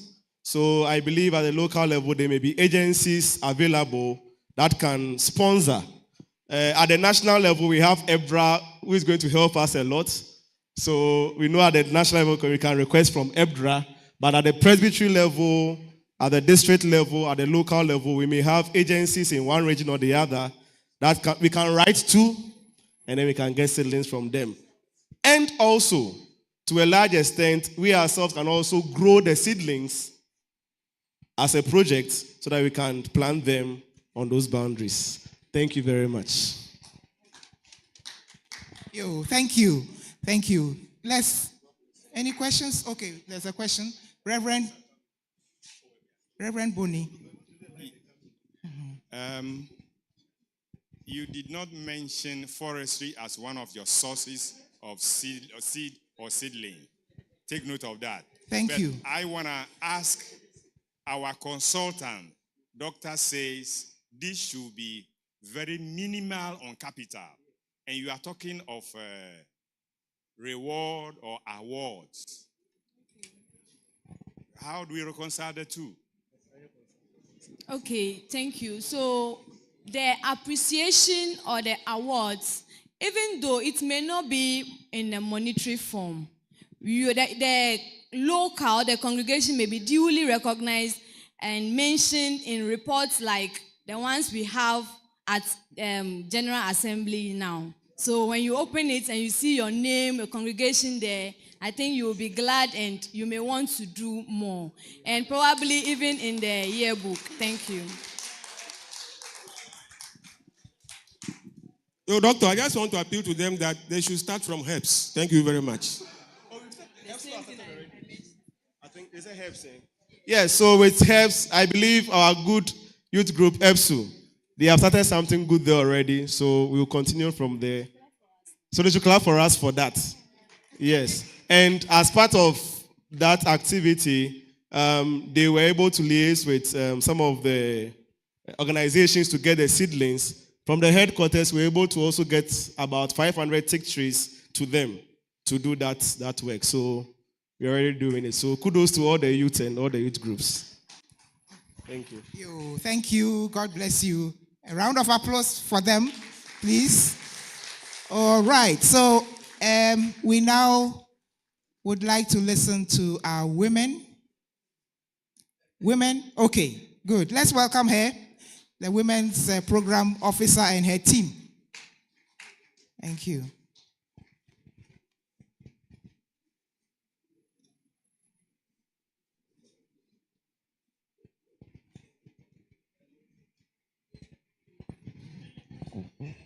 Thank you, Doctor.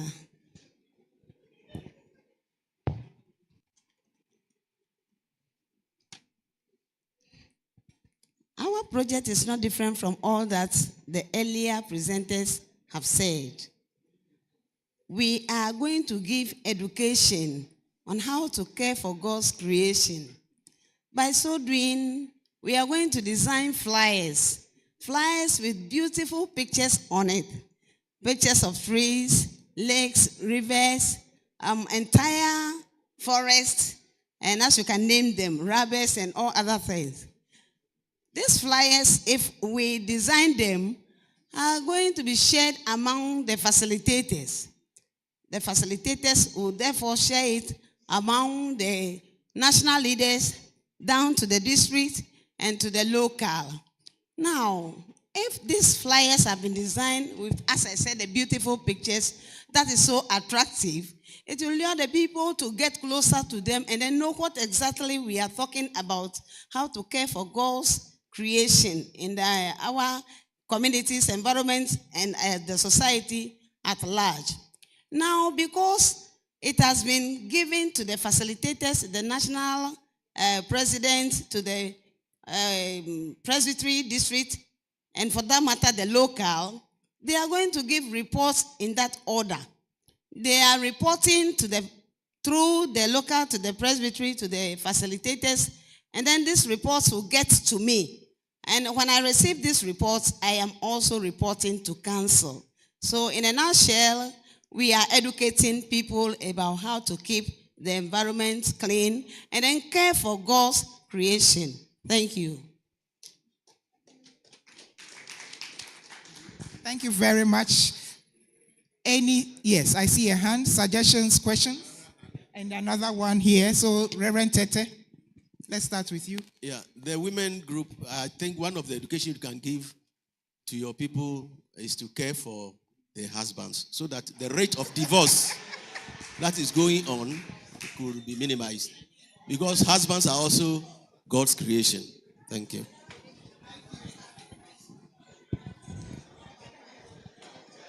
Adby, it's well noted, and we'll report this to council too.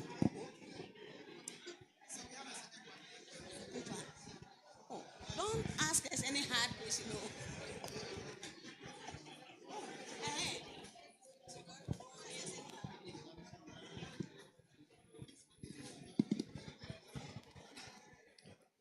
The leader of the women's project group says I should not ask any question, so I won't ask.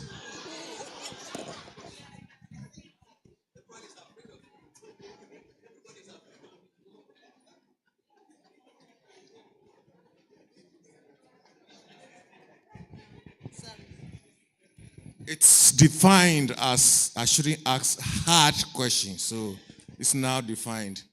So the women's groups are many and diverted, and they don't respect authority. How will you be able to coordinate them so that they do this project successfully for you? Thank you.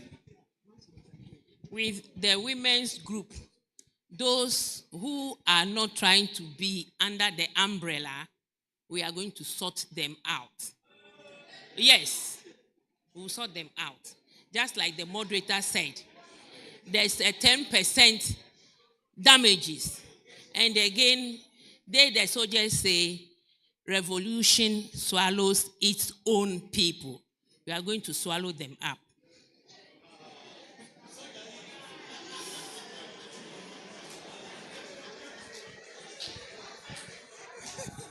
Okay. Any more questions? Suggestions? Mrs. Osiakwa.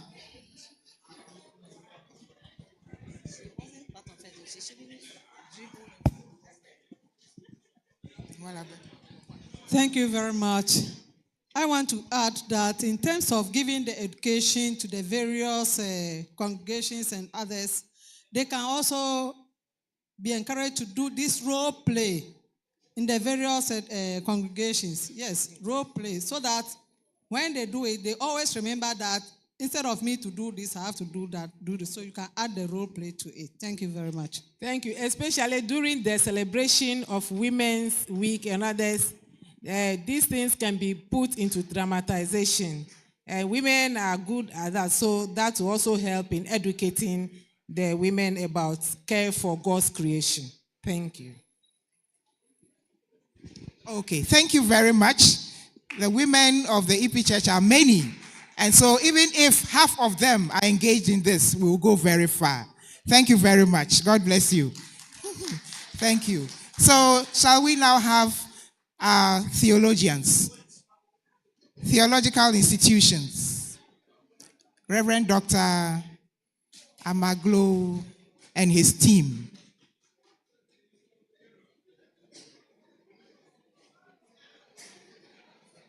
Is he here? He's not here. Oh, okay. I saw him not too long ago.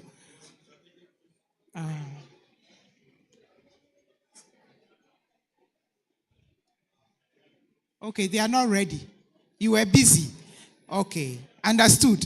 But we would hope that, when you are done, we will submit our plans to our recorders, and so that but next year we'll be able to hear what will go on the theological front in terms of our institutions, curriculum, and extracurricular activities, and all that. So thank you all so much. I know we did not have time. Our time was very limited, but we were able to start something. The questions that were posed would help us to fine-tune the ideas that we've put down. But what is important is to ensure that the records have been taken, and so God willing, next year, at the appropriate time, we shall actually have reports on these plans you have put in place.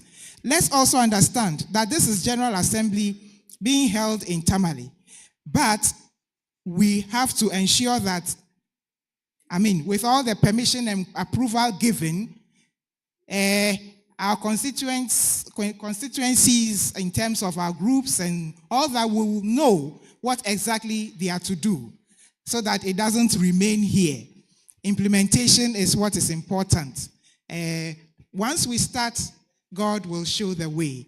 So once again, I would like to say thank you very much, moderator, for the opportunity to share these thoughts. Thank you all for the support, and I have learned a lot myself. So thank you very much. There's a hand up. Thank you very much, Moderator Chair. Our presenter made a vital point that whatever we discuss here should be discussed and done in our constituent, our congregations and districts. I would like to appeal that the answers given and the points given should be put together and given to us so that we can also go down to our congregations, our districts and presbyteries, disseminating the information so that we can implement it and be able to report at the appropriate time. Thank you.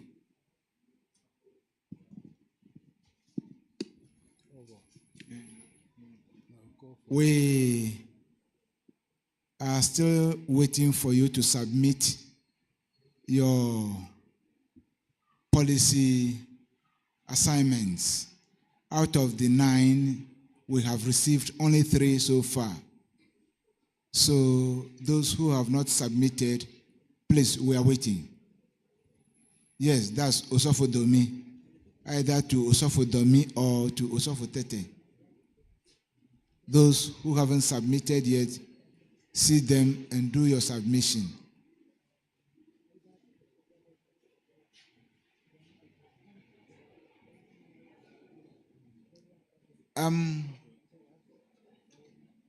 Change of on Sunday, you want to do it. There's the likelihood that we'll move the church service from here to where we had the opening ceremony at Nat Hall. So get ready. We may go back to the Nat Hall for the Sunday service, the Sunday Thanksgiving service. Be informed. Any other?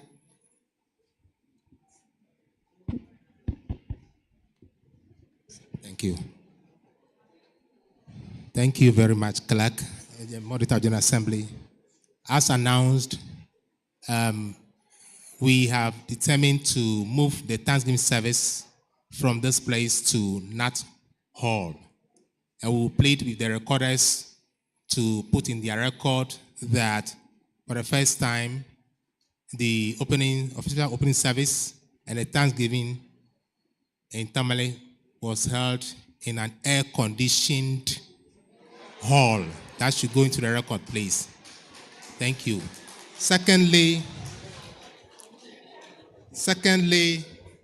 there's some kind of confusion at the dining place.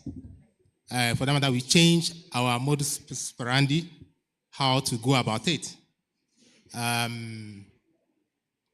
Please, if you don't have coupon, wait.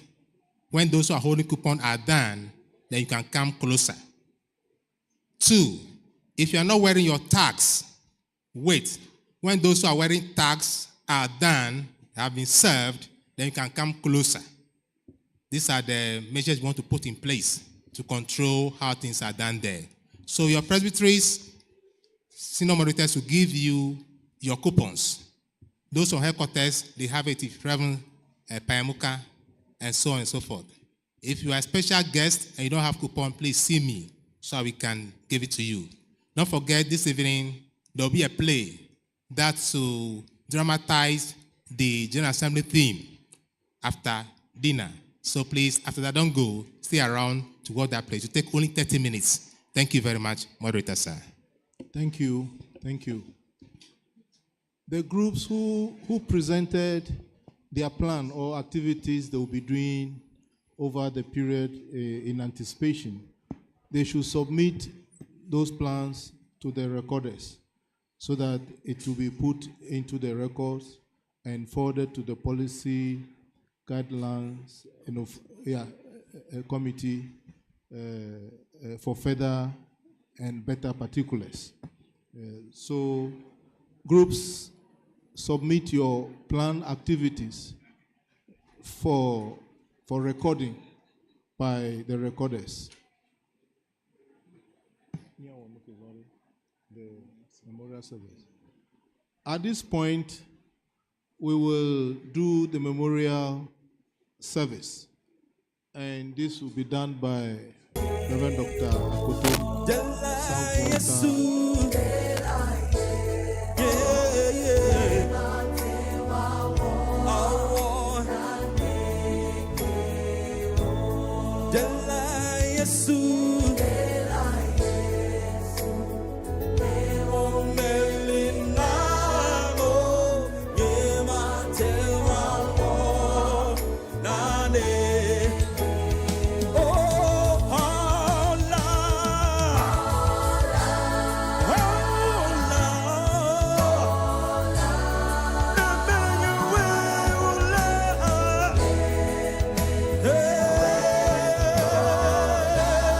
Yeah.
TV. We are live on Facebook and also on YouTube. Welcome back from the discussions and the presentations of the groups as we had from the reflections that were given by the Reverend Dr. Ben Naima. You'd remember in the afternoon she did the first part of the presentation of the reflection, and afterwards said divided the whole assembly into 9 groups, and they had discussed that, and now back to present to the General Assembly their findings and the solutions to the questions that they were asked. Thank you so much for still being part. We began a conversation with Empress, but we did not finish before we had to break the transmission to carry that feed from the grounds of the assembly. So we are back now to conclude that. And when we do in the evening, let me also inform you that there's going to be another program. There will be a drama on the General Assembly theme, which is written by our own, I think, Presbyter Lecture. I'll give you the details of that when we come back in the evening. For now, happening on the grounds is the memorial service being led by Reverend Dr. Dovigan Akoto. He is doing the memorial service. That is, we've taken advantage of that period now to conclude our conversation before we break now to come back in the evening for the drama. Manager of Empress is still here, Mr. Elom Dogbache. Welcome back, sir. Thank you. And a quick one on that. I'm very impressed about the way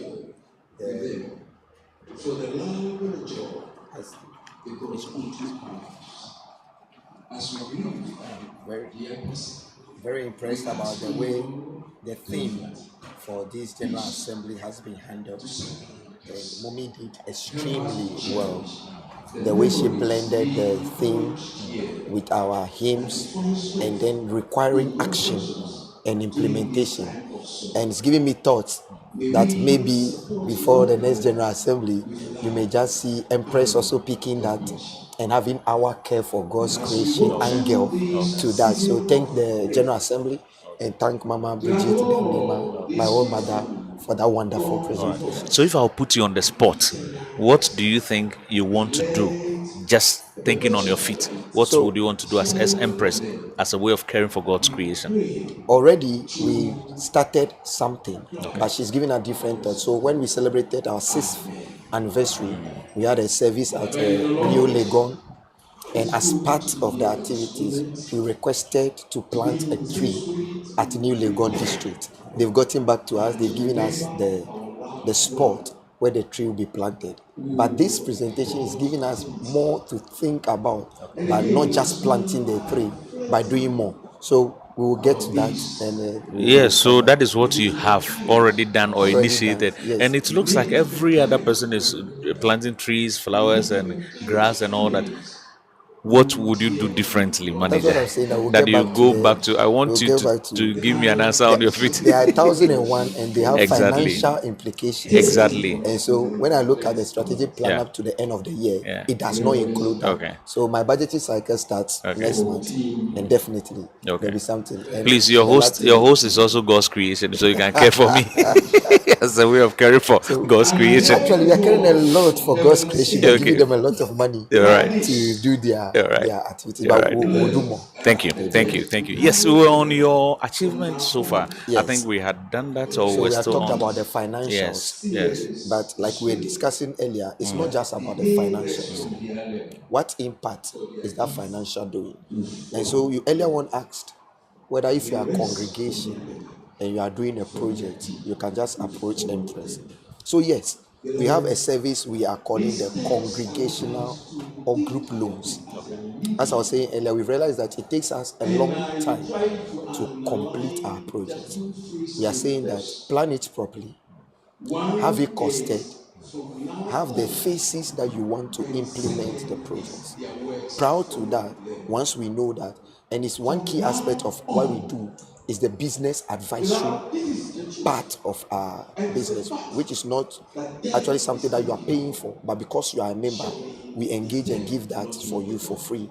Is how to face that project, how to implement it, so that the funding can fit what you are doing, and then you accomplish it in a record time. So that is where the congregational and group loans come in. You are a member, you are saving. We are saying that we can give you up to 10 times your savings. So if you have 1,000 cities and you are a church, you are a congregation, you are a group, we can give you 10,000 for you to do a particular project that we want to do. If you have 10,000, we can give you up to 100,000. Is that a novelty? Because I, from my previous knowledge, I don't know if I'm still right by this anyway. What I know is credit unions give you double, just about double of what you have. Is yours a novelty? Is it something new? It may not be in its own entirety, but what we are doing is identify the problem of our customers. And one very key stakeholder, the greatest, if I'm not lying, is the church, of which the members belong to. Because every member that is a member of the church and belongs to a credit union fellowships at a congregation. So that stakeholder must be catered for in one way or the other. And most of the projects of the church also affect the members. And so if that project is taken care of, then the member is also taken care of. So it's a response directly to the needs of the church, to reduce the time frame we spend on project, to reduce the cost of the project, because it is the same member that will contribute to build that chapel. So if you help the member to build it at a lower cost, that is in the group interest, the member is still well off, can have some money saved in his pocket. So yes, novelty for us in addressing the needs of the church.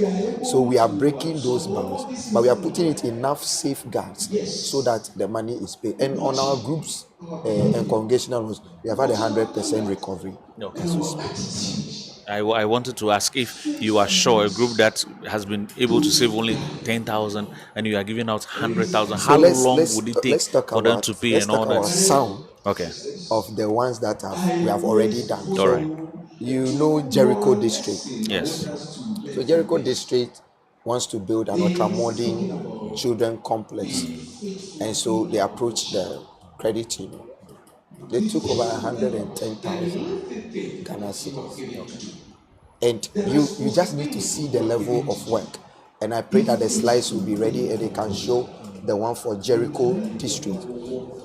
And you see that they did the work at a speed that I've not seen before, but a lot of materials, and then they were done. An example, you were at a 175th anniversary, and so when you passed by Amrahia picture where we did a stopover, that chapel was not roofed. But when they approached the credit union, within a week, they brought the roofing materials, they brought everything, and then they got roofed. And so, yes, we are doing that. So that is the Amrahian AP Church, if they will get it up. And then they were already in the process to celebrate, raise funds towards us. And when the members saw that, what we even want to raise funds for has been done, and we just need to pay for it. It speed up the mobilization. And they've saved a lot of money by doing that. And they've finished paying. And so it's already happening. We can talk about that of Adenta picture, the new ultramodern bus in the Meridian Presbytery. They had their own money. The only problem was that every time they raise the money to a particular point, inflation happens, cost of items happen, and then the money jumps. So I'm told the price of that bus started around 500,000 when they wanted to buy when it. they wanted Okay. to buy. They ended up buying the bus at 1 million Ghana cedis. Okay. And so they will keep raising funds. Yeah. They keep we only contributed up to 15% All right. of their budget. But this is the good news. That 15% comes to close the gap that they've been trying to meet all these years. But with just that little support, that ultramodern bus is on the way. And I took it, I rented it, I took it to Adidomo for a program. Wow. And it is meeting the needs of the men. The good news is that money stays in the church economy. All right. Yeah. So we are already doing that. You will be impressed. And very soon when I come to your district, yes, I will have to we'll be glad to welcome so you. There are several of these projects that are going on. Okay. And not only that,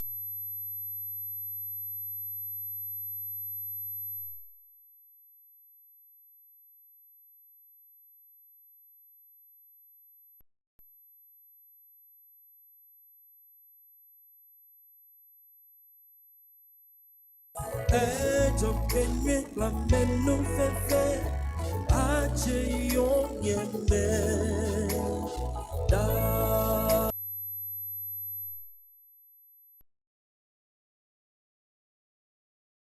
So now in the Meridian Presbytery, when we are find an area, so when we were dealing with Peaceland in the Shaman district, there's another developing aspect called the Peaceland. They are preaching post now to be converted to a congregation. The district supported them, and then they've bought a land of over 150,000 Ghana cedis land. That asset will grow. They will realize the district support, they pay. So by the time we are ready to develop that property, the cost of that land would have been 5 times what it is now. So these are deliberate intentions we want to bring so that the problems of the church, one way or the other, are resolved. And the congregational loan is at a wonderful rate. Of how much? Guess. 2.5%. You are very close. Okay. 2.5% of what? I don't know. Okay. so averagely the cost of capital in Ghana, and by the last survey that was done, is between 40 and 50 Okay. per annum. Okay. The lowest you will get in and around will be around 35. That is if they are kind to. The congregational facility is going for as low as 18.5% per annum. 18.5 per annum. Wow. That comes to 2.8% monthly reducing. Okay. We only charge you for our money that is ready. Okay. We don't that's charge you great. the interest just for the sake of it. So if you decide to pay in 2 months, we are done. We have no story to talk about. And we don't calculate the interest for you to pay upfront. Okay. So that's for the very good. congregational. That's very good. But you also give out personal loans, do you? Yes. And honestly, that is where the impact is felt the most. Because individuals have peculiar needs. The loans are broken down into sessions. So I used the word petty earlier. It was just to grade the facilities. So we have what we call the normal loan, where you need school fees, you need to do normal providence, housing rent. We allow you, and you mention it, times 2 of your savings. You can do that. But there are people who are also owning businesses, small businesses, and the times 2 of your savings will not help them. So we have a portfolio for them that can take up to 3 times their savings. That is individuals who have businesses. Who have businesses. Okay, but if it's personal, not If for it's your business, personal, not for it's your times business, 2. It's times 2. Okay. Even that, it depends on what you are going to use it for. Okay. So it will be based on assessment of the situation. One size does not fit all. Of the situation. We engage. Okay. And then we do that with you. Then there is another segment of the members of the e-preacher. They are contractors, they are carpenters, they are masons, and they are given contracts to go and execute. And they don't know where to mobilize from. And they take the contract from them. They lose, we lose, the church lose, their families lose. What we are saying is, if you have a contract that is properly so awarded, the terms of payment so established, you own a business, we are ready to go and fund your mobilization up to 5 times of your savings. You move to site, you work, they pay you, you pay us. We are all better off, only at a premium rate because you are businessmen. And so that one we all benefit. And so these are some of the things that we are doing so that we can help our members. All right. We are still here on the La TV. We're on Facebook and also on YouTube. We are having a conversation with the manager of the Empress Credit Union. It's located in Accra. And he's here with us today in Tamale talking about Empress and what the services they render and what they have done so far. We are about to wrap up our show now, but let me pose this other question. What other services do you render apart from giving out loans to small businesses, giving out loans to individuals, giving out loans to groups or to congregation, giving advisory on businesses or advice on businesses? What else do you do? So those are our key core factors. And we said as part of our mission is to affect the community where we operate. And so our corporate social responsibility, we are taking it seriously. And in fact, it's being moved to the next level. That next level is that very soon you hear about the Empress Foundation. Wow. That Empress Foundation, I think it's exclusive, right? Exclusive. This is the first time that it's been That is mentioned great. anywhere We are in privileged. public. So the board is working on that as a strategy. But the Empress Foundation, where to be properly so set up with its own governing boards, with its own funding allocations, where they look at the communities and design solutions for the communities we live. And one of the areas I didn't want to talk about that the care for God's creation may just be coming from. So you tease that out of me. And so that will happen. But already we've done a lot on the corporate social responsibility aspect. When we went to the North New Legon for our 6th anniversary, the children were planning to have a library, and then we supported them in our widow's mite. The CYB has been engaged in blood donation to save lives. And during their last blood donation exercise that happened at the Elwak Sports Stadium in the Meridian Presbytery to mark the 10th anniversary, we supported the program, and then we gave ours. And just the youth week ended, we had a mega Yas festival, and then Empress was also there and also supporting. So on all the fronts, we want to affect the environment where we operate, and that is very, very dear to us. Empress. You will be impressed. Empress. You will be impressed. Please, you need to impress us at Dela TV. You need to impress me Yes, as a host. and that conversation yes. is also a strategic decision. And I'll be speaking to Brother Mauli. I'll need clearance. Okay. So that we can sign some MOU. Okay. And then we work together. And then we become better off. And that's the spirit of cooperation. That is so it. we cooperate. We are in the media space, we are in the funding space, and we can go places. All right. So thank you, Mr. Dobacha, for coming. Your last words to our viewers, to church members. By the way, yes, I wanted to ask this one: is somebody who is not a member of the church allowed to save with you and also take loans from you? Yes. Is it open? So our bond is open. Okay. So we already have members that are not part of the church. Okay. We have other faith people that are part of the church. But we are actively encouraging all AP church members to join. Okay. It is very important that you join. So what we are saying is that there are a lot of things we want to do. You alone cannot do it. We need to cooperate. Today you need help. Tomorrow someone else needs help.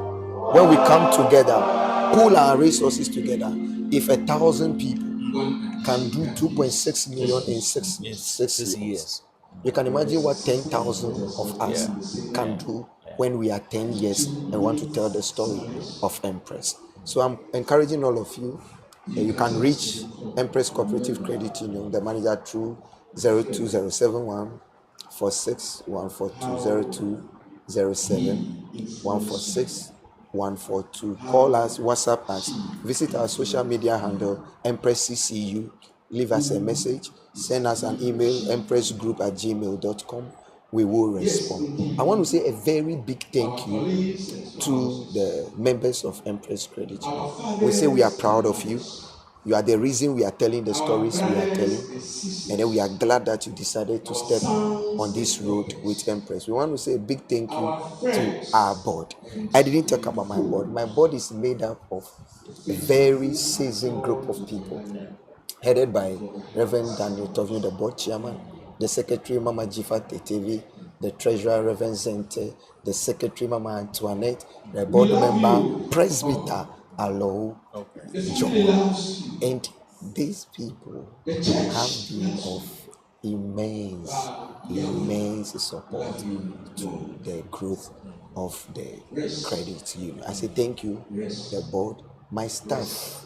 I call them my women fellowship. Okay. So I work So with you are two the only male in the office. I work with two ladies. Okay. Beauty Abeka, the office assistant and in charge of marketing, and Veronica Nwaku, accounts officer.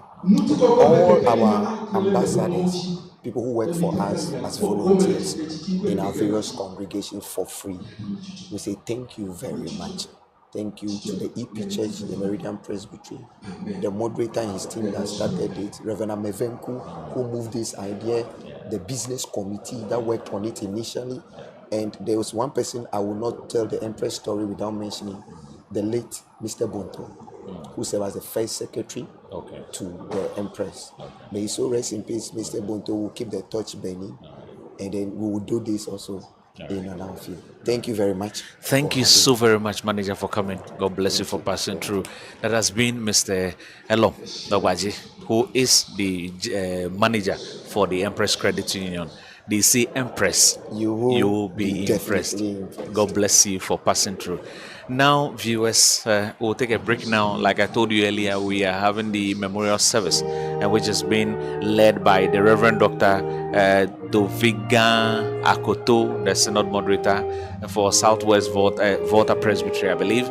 He's leading that and just concluding it. We'll take a break after this one, and we'll come back somewhere around 6:30, no, somewhere around 7 p.m. to have the drama. We hear it's been written and directed by Presbyter Lecha. I'll tell you the full name and the portfolio when we come back in the evening. But she is directing that drama, which is based on the General Assembly theme. We'll be having it right here in the hall or in the chapel. That is the Kukuo congregation of the AP Church here in Tamale. This is the continuous coverage, our continuous coverage of the 11th General Assembly of the Evangelical Presbyterian Church Ghana, which is being hosted by the Upper Northern Presbytery of the AP Church Ghana. And we are here specifically in Tamale, the Northern Regional Capital. We are here presently at the gallery of the chapel of the EP Church Ghana Kukuo congregation. And I've been your host. I'll still be here in the evening to run other commentaries before we bring our production for today to a close. I've been your host, the Reverend Jijo Nathaniel Achu Afram. Until we see you again at 7 p.m. It's bye-bye from all of us here at Dela TV.